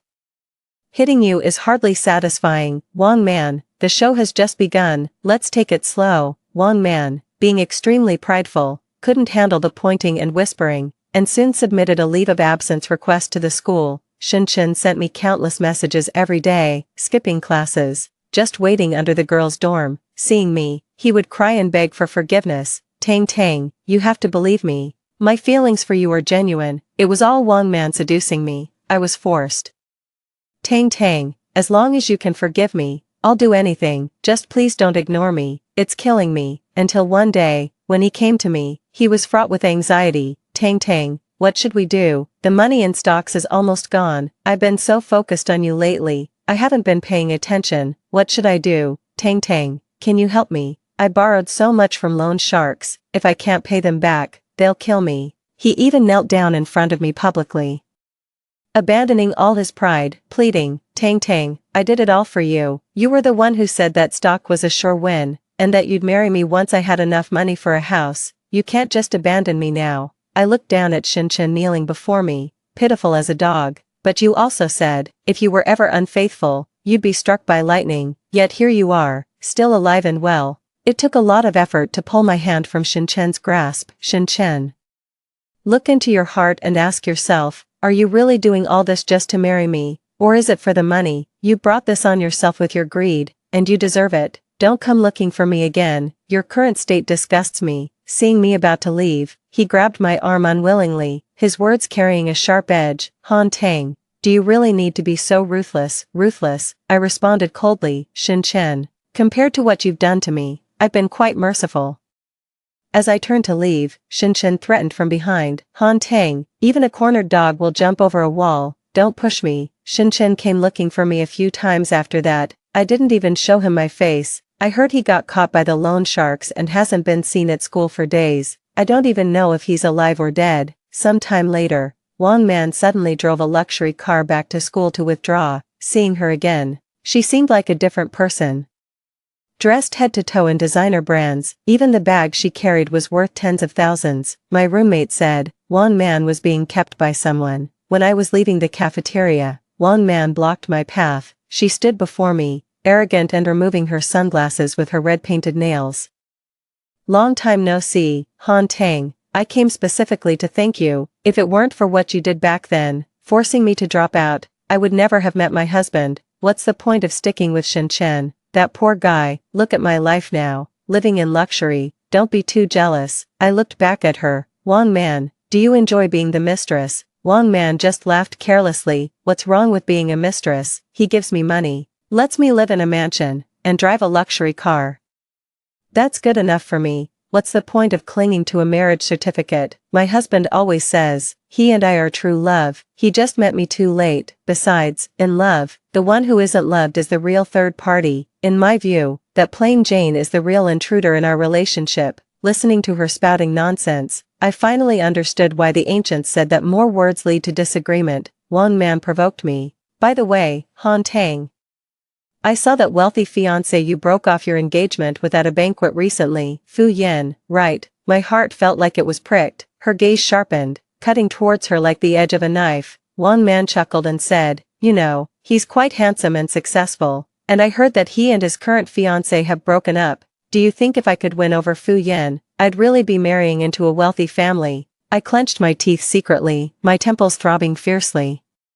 Stay away from him, I warned her. Wang Man raised an eyebrow, looking at me in surprise. So, you care about him? I tightened my grip on my hands. Before she left, Wang Man deliberately taunted me. Heh, maybe the next time we meet, you'll have to call me Fu Yan's girlfriend. Wang Man's words echoed in my ears, disturbing my peace. I knew Fu Yan wasn't interested in her, but seeing Wang Man's crazed state last time, I feared she might do something drastic to get back at me and tarnish Fu Yan's reputation. I didn't want to drag him into this. After much hesitation, I decided to go see him. I lingered at the gate of his villa for a long time, lacking the courage to ring the doorbell. Hearing footsteps inside, I panicked and hid. Then I saw Fu Yan escorting a girl out. I recognized her immediately from a photo I had seen before. As she left, she turned to him and said, "Okay, stop here, Fu Yan."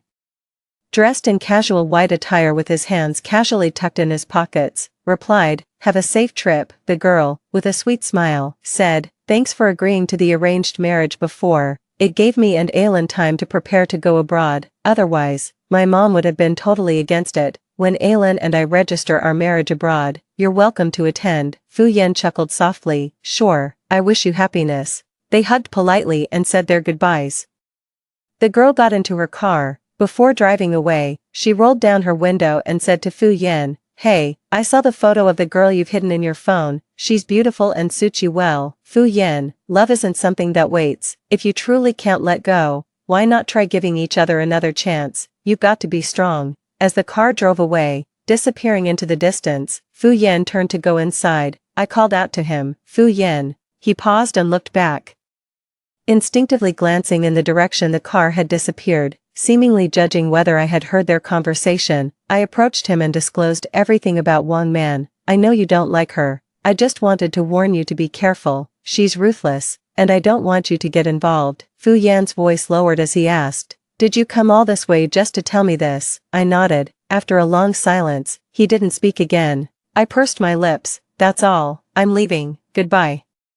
I didn't know how far I had walked when suddenly Fu Yan called out, "Han Tang." Joy surged in my heart, and I immediately turned to look at him. His dark eyes brimmed with light, as if a handful of stardust had settled in them. "Shin Chen is being chased by debt collectors. He's a ruthless man. Be careful." Was he showing concern for me? He had been keeping an eye on me all this time. My eyes nearly welled up with tears as I smiled and said, "I know, I refused to let Wang Man act recklessly, so I paid someone to follow her and took many photos of her with a middle-aged man entering hotels and being intimate in public, then anonymously sent them to his wife. Before long, the wife caught them and pinned her down on the hotel bed. The man, looking out for himself, claimed that it was Wang Man who seduced him. As expected, that's the typical excuse of a scoundrel, but the wife wasn't someone to be trifled with. She gathered some friends, stripped Wang Man naked, and threw her into the street where passers-by took photos and videos that ended up online. She even hired someone to drive Wang Man out of town, banning her from returning. 25. After dealing with Wang Man's situation, I started to get busy with my graduation thesis. That evening, Joan suddenly invited me out to dinner to discuss job opportunities after graduation. We had a great time talking. She had drunk a bit too much to drive. I called a ride for her and watched until her car had left. Then I took a ride back to school. After getting out of the car, I went to a supermarket and bought some yogurt. As I was walking back to school, Fu Yan suddenly appeared. He quickly put his arm around my shoulders and pulled me close, whispering, "Don't make a sound. Shin Chen is following us." I had a bad feeling about this. Fu Yan, holding me close, hurried towards the school, whispering, "Shin Chen has been following you all night." I'm worried he might hurt you. I couldn't help but remember Shinchen's hideous expression the night he set fire to kill me in my previous life, but Fu Yan's presence now meant he was being dragged into this too. Just as I was about to tell him to leave, Shinchen, who had been following us, suddenly called out, "Han Tang." I stopped in my tracks. That voice, that tone, it was just like that night. Shinchen seemed intent on killing. As I turned around, I instinctively stepped in front of Fu Yan, fearing Shinchen would harm him. Shinchen took off his hat and mask and threw them to the ground. He pointed at Fu Yan behind me and shouted, "You dumped me for him. Is it because he's richer and more powerful, right, Han Tang? So you're just a vain and greedy bitch. You've ruined me, and now you're living carefree with someone else." As Shinchen spoke, his eyes met Fu Yan's, and a fierce battle of anger ensued. Fu Yan shielded me behind him, using his tall frame as a barrier. "Shinchen, I've already called the police. Don't do anything stupid." "Police? Ha, you think I'm scared?" Shinchen's gaze shifted past Fu Yan, aiming directly at me. "Han Tang, Wang Man told me everything before she left. You've been setting us up from the start. You never intended to marry me. You used my desire to marry you to drive me to this point.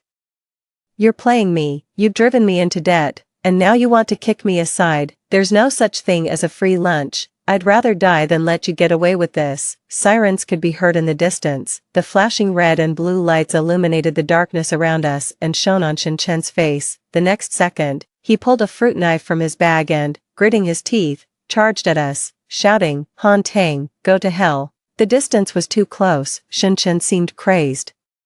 Fu Yan and I barely had time to react. Without thinking, Fu Yan turned and embraced me, but I couldn't let him be harmed. At the moment Shinchen lunged with his knife, I gathered all my strength and pushed Fu Yan away. Shinchen's knife plunged into my abdomen. He grabbed my shoulders and viciously twisted the knife deeper. "Han Tang, go to die. Just die." It felt like a tremendous force was tearing inside me. It hurt, it was painful. Shinchen was only released when a police officer shot him in the head. His blood splattered on my face. I watched as he fell backwards, his body twitching on the ground. Once he was confirmed dead, the force that had been sustaining me inside collapsed. Fu Yan rushed over, caught my falling body, and held me tightly, his eyes misting over. The alarm bells were incessant. I saw people running this way. They surrounded Shinchen. Guns pointed at him. Someone else was calling for an ambulance. And there I was, quietly lying in Fu Yan's arms, lifting my blood-stained hand to gently touch his face, smiling with acceptance. "It's good that it wasn't you. This time, let's say I saved you. One life for another. Are we even now?" Fu Yan gripped my hand tightly, his voice strained and hoarse. "Han Tang, you owe me far more than just one life. I want you to live well, to make it up to me. Do you hear?" I vomited blood, tears flowing uncontrollably. "Fu Yan, I'm sorry, I've let you down.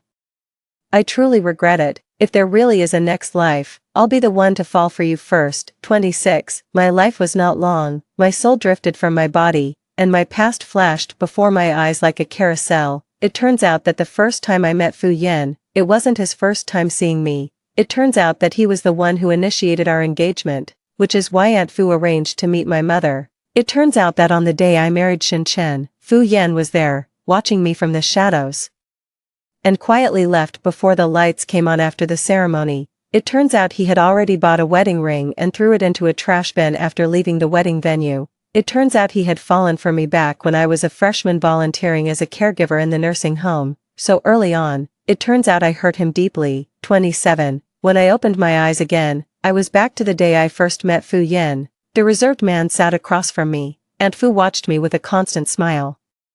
After exchanging glances with my mom, she turned to me and said, "Tang Tang, you don't know how outstanding Fu Yan is." She went on and on, sounding almost like a matchmaker. I just listened quietly, my gaze fixed on Fu Yan's face, tears nearly welling up. That year, he was 24, and I was 20. I hadn't met Shinchen yet. Everything was just right. "Fu Yan, I like you." Story 2. In my previous life, I was drugged and sought help from my fiancé, only to be schemed against and photographed by him, which led to my death. After being reborn, I threw myself into the arms of a rugged mechanic. The tall man's eyes were somber, and he restrained his voice. "Sweetheart, don't play games with me." Trying to appear calm, I hooked my arms around his neck, my voice trembling. "I don't care, I want this." In the end, I faced the consequences, my throat raw from crying. sobbing and cursing him as a jerk. Jolie gently kissed the tears from the corners of my eyes, his voice soothing and coaxing. Yeah, the jerk loves you. Want to see how much more of a jerk I can be? 01. When I opened my eyes again, I found myself in the bedroom of a hilltop villa. My body felt as if it was burning with fire. Struggling with the unbearable heat, I ripped open my collar, instantly realizing that I had been reborn. I had returned to the night I was drugged, in my past life, feeling unwell. I had instinctively sought help from my fiancé, Qingjingye. However, he refused to take me to the hospital under the pretext that it was unsafe to travel in the storm, and took advantage of my unconscious state to take compromising photos of me. Step by step, he blackmailed and threatened me, leading to the ruin of my family and my death with unfulfilled desires. Footsteps sounded outside the door. Startled, my nerves tensed. Given another chance, I could not make the same mistakes. Taking a deep breath, I stumbled out of bed and rushed down to the garage on the lower floor. Rongshi, Jolie was wearing a black sleeveless vest, his muscular chest taut, clearly outlining his muscular contours. He was holding a 10-kilogram tire, his arms bulging with veins, silently exuding a strong hormonal scent. My throat went dry, feeling an overwhelming restlessness building inside me. Jolie, I feel terrible. Please help me. I threw caution to the wind and flung myself into his embrace, gripping his lean waist. Although Jolie was inexperienced in romantic matters, he quickly sensed that something was off. His body stiffened, and his eyes shifted from confusion to concern. Rongshi, let's go to the hospital now. Jolie was the son of our housekeeper, and after I was to marry Qingjingye, he volunteered to be my driver. He was always quiet and just silently did his work beside me, perhaps because of his background. Or perhaps because he valued me too much. He never revealed his feelings. It wasn't until after I was killed by Qingjingye in my past life that he built a vast business empire within a decade, forcing Qingjingye into bankruptcy and exile. At last, he avenged me by tormenting Qing to death abroad. Only then did I realize that to be closer to me, he had always been hiding his capabilities, even at the cost of his own prospects. This time, I wanted to take his hand proactively. No. I just want you. I buried my face in his chest, rubbing against him uncontrollably. Jolie's breathing deepened instantly. After a moment, he spoke again, his voice hoarse. Sweetheart, we're not suitable. I'm too much for you. I don't even have a car or a house. My face flushed red, so Jolie was, repressed, trying to stay calm. I hooked my arms around his neck, my voice trembling. I don't care. I want you. Jolie breathed heavily and closed his eyes. Listen, let go of me. We need to see a doctor. His restraint was at its limit, the pale blue veins on his neck bulging prominently, overwhelmed by the drug. I lost my grip on reason. I was so lost in my thoughts that I couldn't hear what he was saying. I stubbornly refused to let go. The only thought in my mind was to be with Jolie. As my consciousness blurred, I stared dumbfounded at the movement of his Adam's apple and began to nibble on it gently.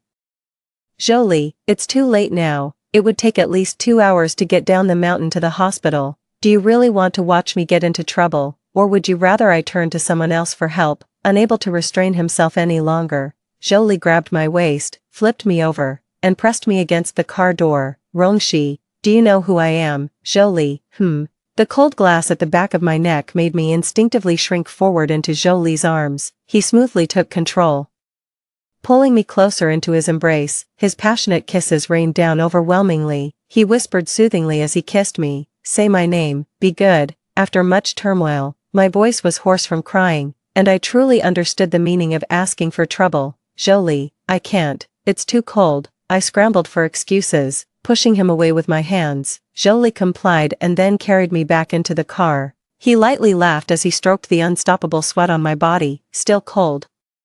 The temperature inside the sealed car climbed rapidly. Cold, so cold. Oh, then we need to move a bit more. Darling, exercise generates heat. My rationality had shattered long ago. It took me a while to grasp the implications of his words. I stared blankly at the fog forming on the rear seat glass, crying even harder. Jolie leaned over, kissed the tears from the corners of my eyes, his smile mocking. Why cry? This is exactly what you wanted, although I initially meant age. But what you thought isn't entirely wrong either. Embarrassed and annoyed, I covered my face, completely breaking down. 02. When I awoke the next day, I was already back in my room, dressed in a clean nightgown. It must have been Jolie who took care of me. remembering Jolie's wildness from the night before. My face flushed again. Little she, where were you last night? Qingjingye came in without knocking, looking upset. Do I need to report my whereabouts to you?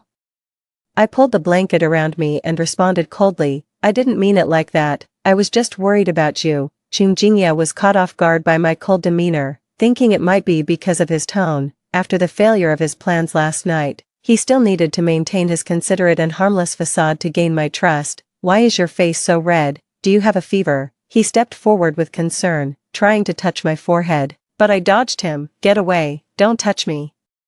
During the tussle, my loose nightgown slipped off. Qingjingye stared at the ambiguous red marks on my shoulder, stunned. The next moment, he gripped me fiercely and roared, who the hell have you been with? Was it that mechanic? I checked the surveillance this morning and saw him carrying you out of the elevator. I can't believe you betrayed me. I winced in pain, pushing him away fiercely. It's none of your business who I'm with. Yes, I was with him. How could you? Weren't you the one who slept with my cousin first? How dare you accuse me of betrayal? Qingjingye, you disgust me. Shocked, Qingjingye's expression quickly changed. Cece, how did you find out? It's not what you think. She seduced me, and I was drunk that night. I don't remember a thing. Cece, I get it now. You're trying to get back at me, right? It's okay. I don't mind that he touched you. Let's call it even and move on from here. Qingjingye originally wanted to stand on moral high ground and criticize me, taking the opportunity to extort me. But now that he was the first to cheat, if I decided to call off the engagement, he would gain nothing. He became panicked, his explanations full of contradictions and errors. Cece, I knew it. You wouldn't fall for that mechanic. You must have been tricked by him. Yes, I remember he brought you milk last night. Did he drug it? I was wrong not to trust you. It was my fault for not protecting you. I'll send the cup for testing right now. You're just angry with me, right? How could that poor guy ever be worthy of you? Irritated, I glared at him, about to tell him to leave, but then I suddenly remembered that in my previous life, he had also shifted all the blame to Jolie after the incident, using it to portray himself as deeply in love with me. Jolie ended up wrongly imprisoned. No, this time I couldn't let Jolie get hurt in any way, so I suppressed my disgust and lowered my eyes. But you cheated. Why do you still care what I do? I wanted to lower Qingjingye's guard to get close enough to find evidence of his false testimony. Qingjingye still thought I was the naive young lady. His eyes lit up immediately. Cece, I knew you were just upset with me. Last night felt so strange. Plus being upset about your cheating. Otherwise I would never have ended up with that mechanic. I steered the topic towards the drugged milk. But just as I finished speaking, the sound of shattering glass came from the door. Damn it, Jolie must have heard and misunderstood. 03. I couldn't worry about anything else. I grabbed a jacket and ran after him. The SUV sped away dangerously fast down the mountain road, leaving only a trail of exhaust fumes behind. I rushed to the garage and drove after him, being too anxious and with too many curves on the mountain road. I didn't manage the throttle well and crashed into a guardrail. I screamed. Covering my head, the car barely hung on. My forehead throbbed painfully from hitting the airbag. Terrified, I shakily called the police and then dialed Jolie. Once I called, I regretted it. I was too scared, forgetting he was angry and probably didn't want to deal with me. But he answered immediately. Hello. Hearing his voice, I burst into tears. Jolie, I had a car accident. I think I'm going to die. His initially indifferent voice instantly turned anxious. Get out of the car and move to a safe location. I'm coming to get you right now. Jolie arrived even before the police. He informed my assistant to handle the situation and took me directly to the hospital. Fortunately, there were no serious injuries. The doctor said it was just minor abrasions and a concussion. Feeling like I had narrowly escaped disaster, I clung to Jolie's arm and refused to let go. Jolie's face remained stern. He was so serious. Completely different from the affectionate way he called me good girl and kissed me last night. Let go. No. How can the doctor treat you if you don't let go? Jolie, then you hold me while applying it. That's against the rules. He spoke with a tone that was all business. I immediately felt tears welling up in my eyes. The doctor gave Jolie a stern look, annoyed. What's the matter with you, young man? Your girlfriend has just been frightened and needs comforting. Instead, you're upsetting her even more. I'm not her. Woo. Jolie, you change your tune as soon as you get out of bed, but that's not what you said yesterday. Feeling aggrieved, I complained loudly. The doctor looked at him with a disdainful expression reserved for scoundrels. Jolie sighed in resignation as he saw my tears.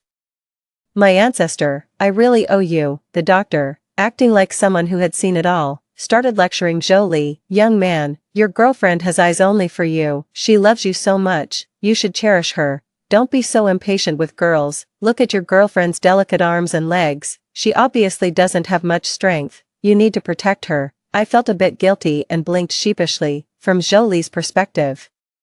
I probably seemed like the scoundrel who'd turned her back on someone after getting her way. I'll remember that, thank you. Jolie didn't argue but nodded in agreement. He silently lowered his rolled-up shirt sleeve when the doctor handed him the bill. Jolie's forearm was covered in red marks from where I had scratched him the night before. After treating my wounds, the doctor suggested I stay in the hospital for observation. Jolie completed the formalities and was about to leave. Don't worry.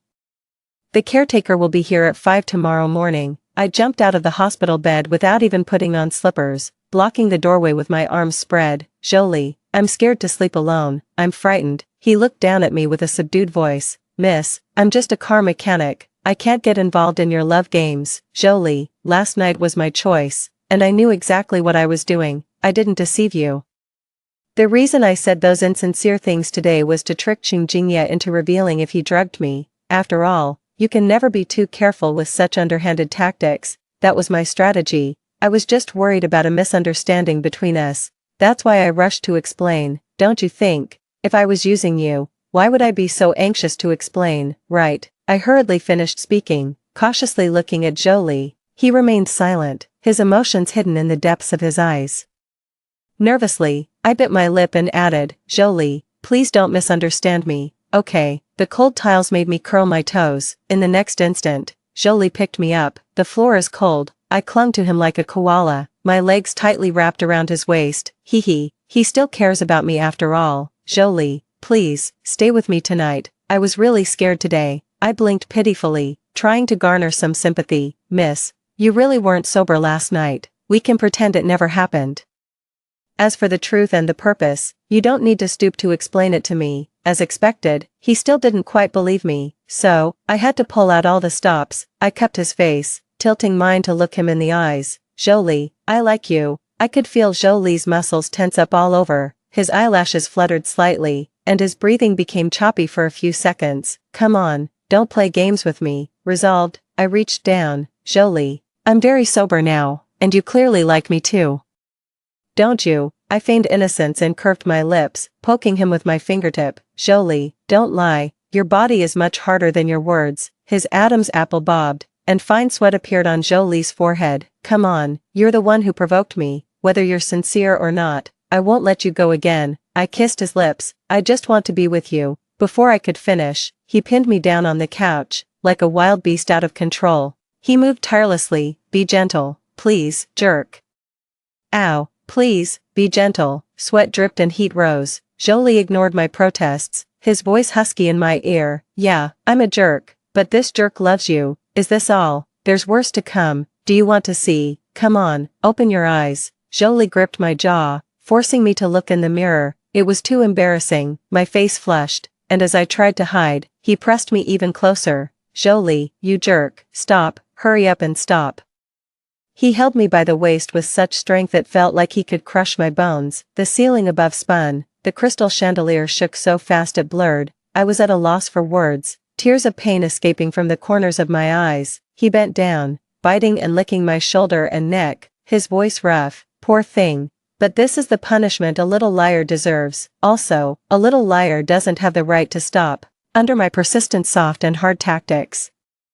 Jolie became my personal caretaker, looking after me 24 hours a day in the hospital. I knew my changes were too sudden for Jolie, hard for him to accept at once. After all, a young miss who never had anything to do with him suddenly clinging to the family's mechanic was bound to seem odd to anyone. Still, Jolie wasn't used to expressing his love in front of me yet, but that's okay, although he still appeared indifferent. He no longer resisted my closeness.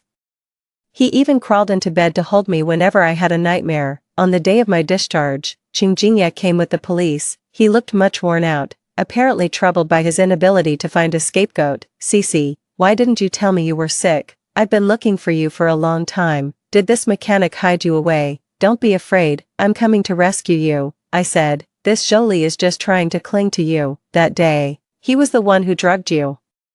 This poor guy is really crazy about money, not even considering his own status while dreaming of marrying into a wealthy family. Jolie's fists tightened, and when he looked at me, his eyes were filled with silence. He seemed to not believe that I would trust him. My heart clenched, and I firmly grabbed his wrist, interlocking our fingers one by one until our hands were fully clasped. Under Jolie's astonished gaze, I seriously said, "You mean that night in the garage?"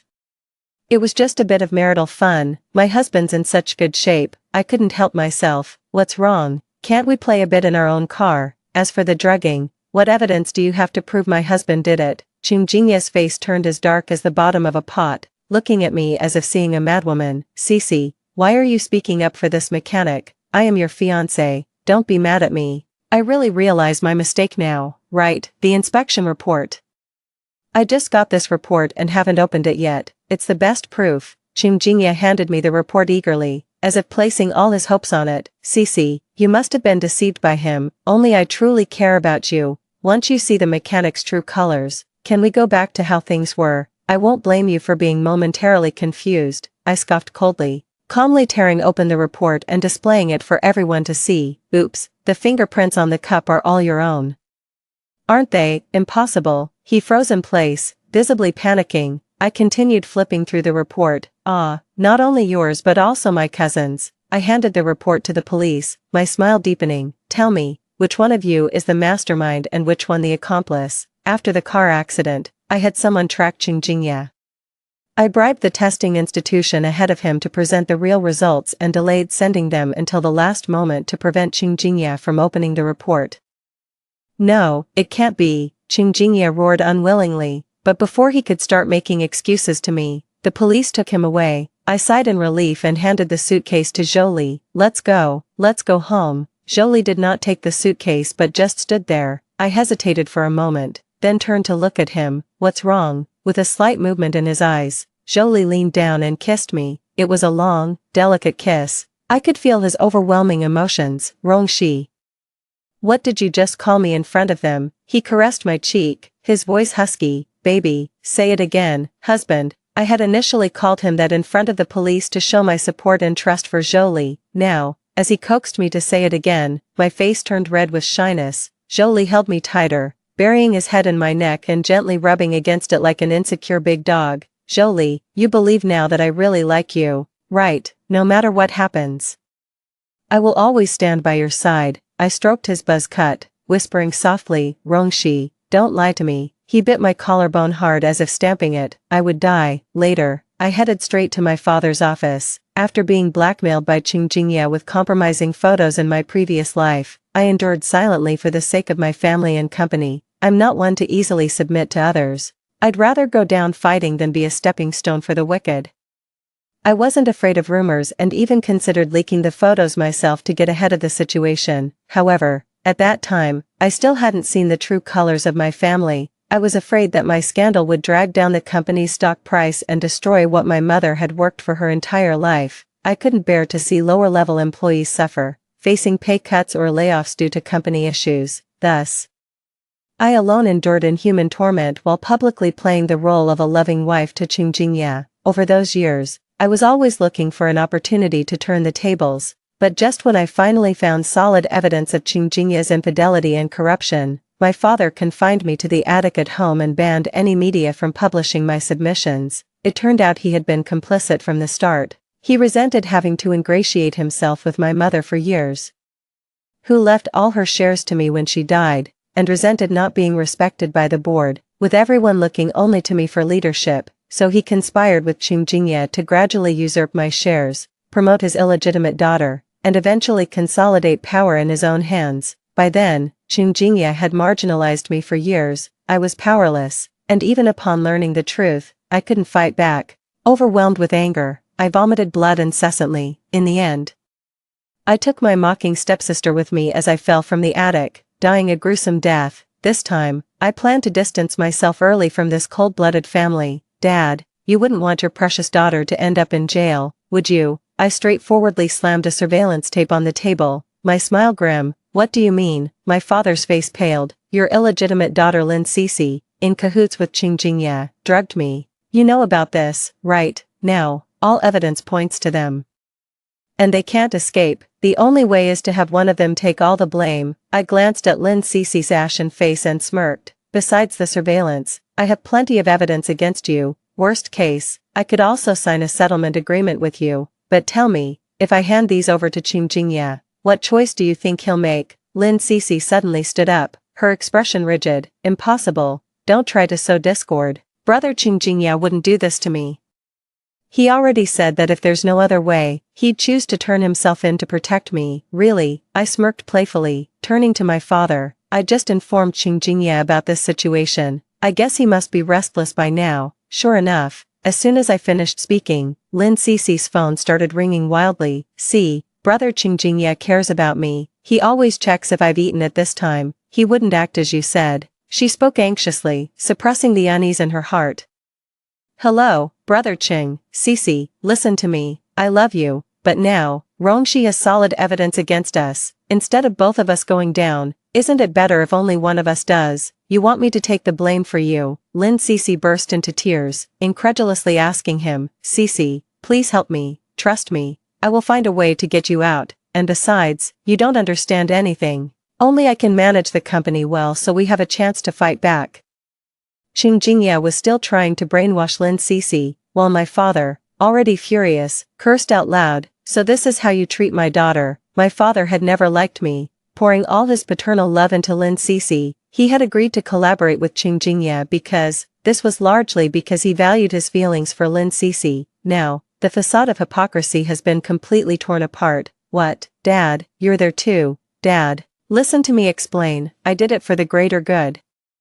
My dad snatched the phone and threw it away, panting heavily. He comforted Lin Cece, who was crying her eyes out. Don't worry, I won't let you go to jail. President Lin, please make an offer. Seeing the deep affection between father and daughter, I turned my face away. Whatever you want, I'll satisfy. As long as you're willing to sign a settlement agreement with Cece, President Lin is generous. I raised my eyebrows in satisfaction and handed him a contract. I will transfer all my shares in the company to you. You just need to cash them out for me. Also, I want to take all of my mother's belongings, and of course, the houses and cars she left me in her will. Add 30 million as hush money, family rate, you know. Qing Jingye even agreed to give me 35 million. And lastly, please sign this agreement to sever the father-daughter relationship. I handed the pen to my dad with a smile. My dad prided himself as an untapped talent but was actually just an arrogant fool. Handing the company over to them, it was bound to fail. After my mom's death, there was severe turmoil in the company's upper management. It wasn't as easy to manage as it seemed. In my previous life, I continuously cleaned up their messes, pulling the company back from the brink of bankruptcy numerous times. This time, I won't help these ingrates anymore, and with that incident, I've already shaken their alliance of three. Qing Jingye, a profit-seeking scumbag, will surely cause trouble in the future to expand his power. The company's bankruptcy was just a matter of time, so, let whoever wants to manage this mess take it. I just want to cash out now while the market is good and make a big score. As for this man who doesn't deserve to be a father, I couldn't care less. You don't want the company shares. My dad paused, curiosity in his eyes. I used to value the shares the most, vowing to protect my mom's company. Isn't this exactly what you want? I smiled and pretended to pull back the contract in front of him. If you think there's a problem, you don't have to sign.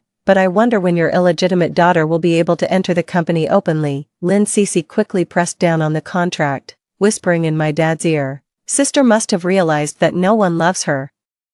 And she's been so shocked that her mind isn't right. Plus, she found out we were going to harm her. She must be scared and thinking of running away. Dad, doesn't this save us trouble? With the shares, the company is yours, and I rightfully become the young lady. I smiled non-committally and admired. Sister is clever. After much hesitation, my dad still signed the contract. I left the rest to the lawyers and went to my room to pack, due to the numerous affairs that needed to be handled. And my eagerness to sever ties with my dad, I stayed in the study for a week without coming to reflect on myself. Could it be that I've been too busy and neglected him? Miss, we found the address. Do you need a driver to take you there? I thought for a moment. Slyly, he said, just drop me off at the intersection and find me some cheap clothes. I arrived at a rental house using the address on my phone. After knocking on the door and getting no response, I crouched down by the door and applied a distressed makeup look to myself. As the sky gradually darkened, I stood up, restless, and started pacing around the house, muttering to myself, "Why hasn't Jolie come home yet? He's not even answering his phone. Hey, pretty girl, who are you waiting for? It's so lonely late at night. Why don't we keep you company? You're so beautiful. Which bar do you work at?" A few thugs whistled as they entered the alley, eyeing me lecherously. I stretched my limbs, my gaze falling on some beer bottles in the corner. Just as I was about to teach them a lesson, I heard familiar footsteps. Jolie appeared under the street lamp, holding a plastic bag. The light outlined his chiseled features and deep, dark eyes. I immediately sat down and started crying. "Ah, don't come over here. What am I going to do all by myself? Boo-hoo." Thinking I was scared, the lead thug grew bolder, but as he reached out his hand, it was met with a tremendous force that snapped his wrist. The sound of breaking bones was unmistakable. Jolie flung him to the ground, grinding his face under his shoe. "Want to touch her?" Murderous intent filled his eyes, his tone menacing and oppressive, lowering the air pressure around us. "Try it if you're not afraid of dying." The thugs were instantly terrified, scrambling away as fast as they could. I stood up and threw myself into his arms. "Jolie, that was really dangerous. That's why you should never leave me. I could easily get hurt." I looked up at him earnestly. Jolie pinched my cheek and chuckled. "Sweetheart, I know you can handle yourself." "What? No, I can't. You must be mistaken," I denied flatly. "I taught you myself," Jolie added leisurely. "Me, hee. The moon tonight really does look like the moon." I laughed awkwardly, shifting my gaze. Jolie chuckled but didn't expose my act further. He led me inside and put the vegetables in the fridge. The rental was small and sparsely furnished. "Sit down for a while, I'll make us something to eat. You should head back early after dinner. It's not safe around here late at night," I sniffled, squeezing out a couple of tears. "I told you. I'm homeless now. My dad kicked me out, and now you're sending me away too, husband." Jolie's expression darkened as he saw the news of my dad disowning me. "Don't cry, sweetheart, I'll take care of you." "Then why did you move out secretly?" "Boo-hoo, that's too much. Tell me, don't you want me anymore?" "Boo-hoo, I can't go on. I just got you, and now you're slipping away." Jolie put down the ingredients he was handling and scooped me back into his arms, soothing me gently. "My dear, how could I ever bear to let you go?" I sat astride his lap, wrapping my arms around his neck, speaking indignantly. "Then why did you move here?" "I've started a business, but I've encountered some problems and my funds are limited, so I have to keep things simple. I didn't want you to suffer with me, so I thought we should live apart for a while. I didn't tell you because there wasn't a chance yet. You've been busy lately. I didn't want to worry you with my issues, so I planned to wait until the company's profits stabilized before sharing the news with you." My involvement accelerated Jolie's venture. With a sense of serendipity, I gently persuaded, "Why did you suddenly decide to start a business? I thought you said you wanted to be my driver for life." Jolie's ears turned a faint red. After a moment, he looked down at me. "My dear, it's because I want to marry you."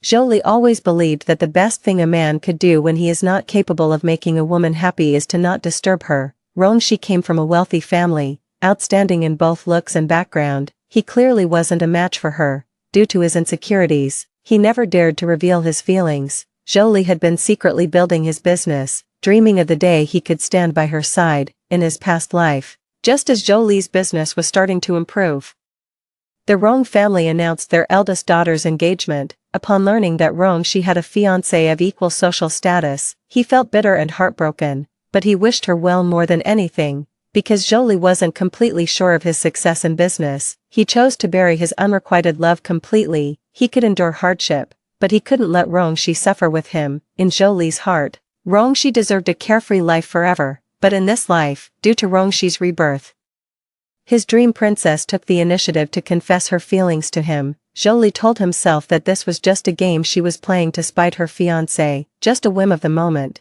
but his heart had already completely fallen. With one word from her calling him husband, all his remaining rationality was burned away. Even if it was fake, it didn't matter. Jolie just wanted to keep her by his side, so he began to work day and night, praying that this dream would never end.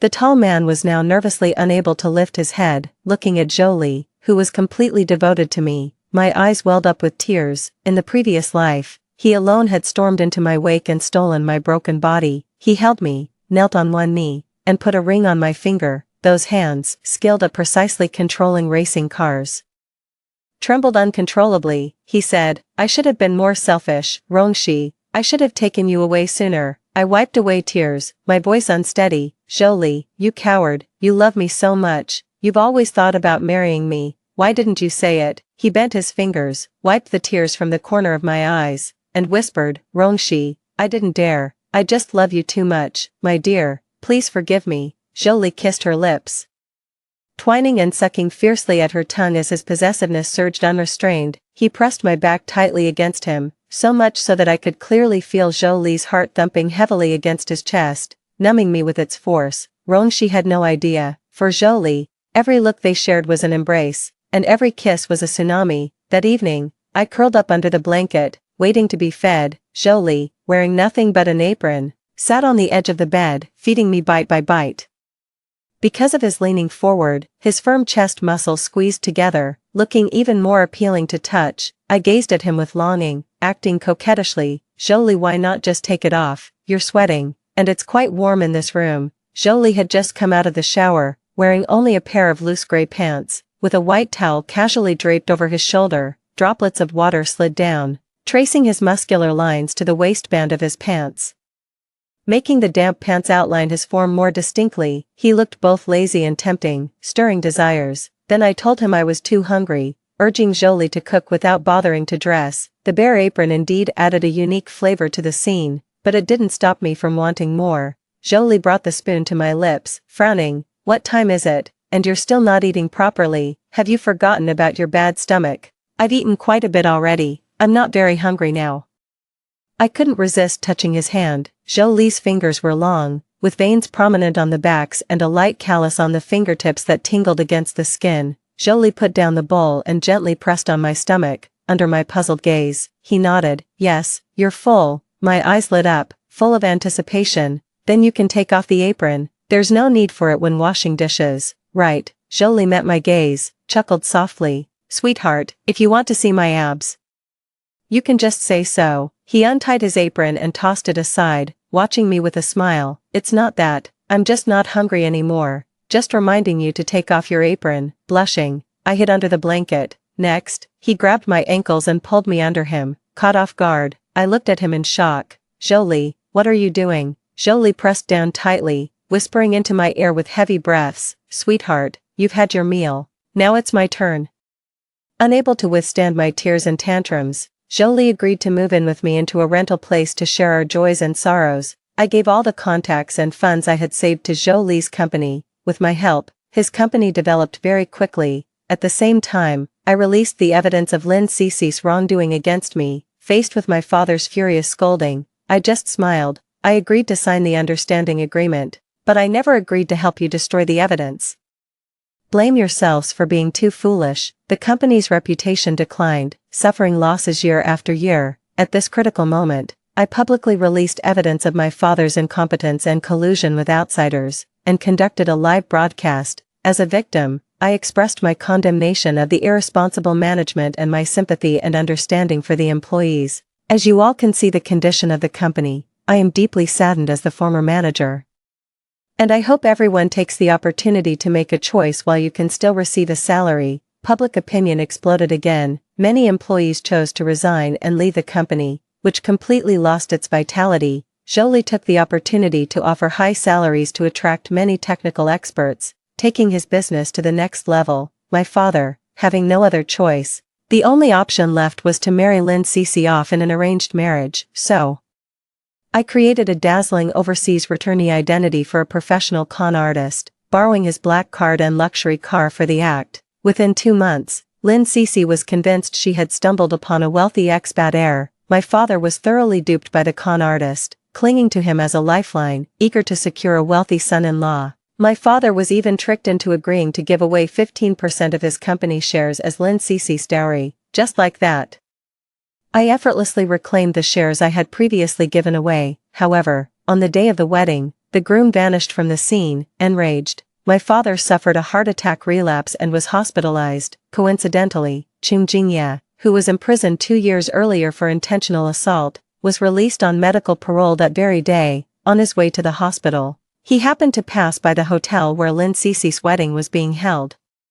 Hearing about the company's downfall and seeing Lin Cece getting married to someone else drove him mad, and he dashed out of the car. Lin Cece, you traitor, it was you and your father who promised me the shares once I got out, and I took the fall for you. You know how miserably I lived inside, and here you are, about to marry a rich guy and fly high. Why do I end up with nothing while you reap all the benefits? Go to hell, ignoring the police.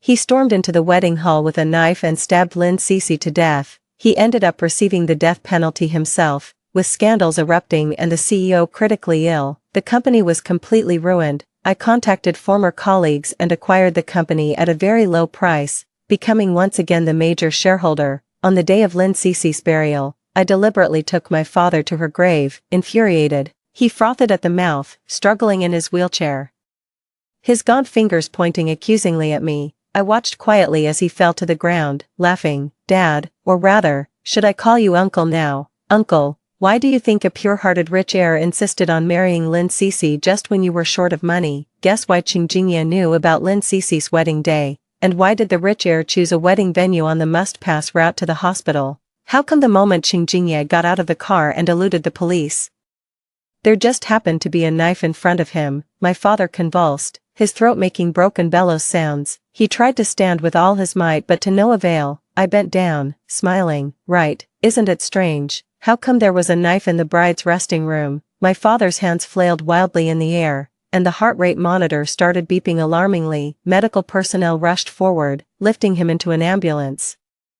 I wiped away non-existent tears, mournfully saying, please make sure to cure my father. Once the dust settled, I began to reorganize the company. Years of neglect had allowed deep-rooted problems to surface fully. I undertook sweeping reforms, committed to fulfilling my mother's unfinished dreams. After a period of intense overtime, I finally took a break to visit Zhou Li. Last year, Zhou Li's company went public. He became the youngest CEO on the billionaires list, holding a small cake. I was about to push open his office door when I heard a delicate female voice. President Zhou, I followed your orders to deliver a wreath yesterday, but I saw President Rong abusing his own father. It shows that President Rong's previously pitiful and magnanimous image is all fake. President, you must be very careful. I tensed up, my hand on the doorknob freezing. I had never told Zhou Li about what happened in my previous life. Would he think I was too ruthless? Fake. Zhou Li scoffed coldly. Isn't it normal for you to see a fake side? The real one, she only shows to me. President, I was just worried about you being deceived. Rongxi is my wife. Who are you to judge her? So what if she deceives me? Why would she deceive me and not others? Get out, you're fired. Following a furious shout, a girl ran out sobbing. I smiled, pleased, and sat sideways on Zhou Li's lap. I hear someone thinks I'm deceiving you. Zhou Li looked down and kissed my lips, chuckling. Do you even need to deceive me? Isn't playing with me as easy as playing with a dog for you? I blushed and glared at him. Nonsense, I've never deceived you. Zhou Li affectionately ruffled my hair, whispering close to my ear in a husky voice. Sweetheart, what I mean is, I'm your little dog. I only listen to you. Desire spread with his hot breath. His sultry voice and sweet nothings completely swept me off my feet. By the time I came to my senses, I was already pushed against the office desk. Papers and pens clattered to the floor. Zhou Li leaned over me, biting my lip slowly. Good boy, the puppy wants a reward. I moaned softly, weakly pushing him away. The cake. We haven't eaten the cake yet. It's going to melt. Zhou Li chuckled softly, his eyes filled with desire. All right, let's have the cake. He slowly untied the pink ribbon from the cake box and meticulously wrapped it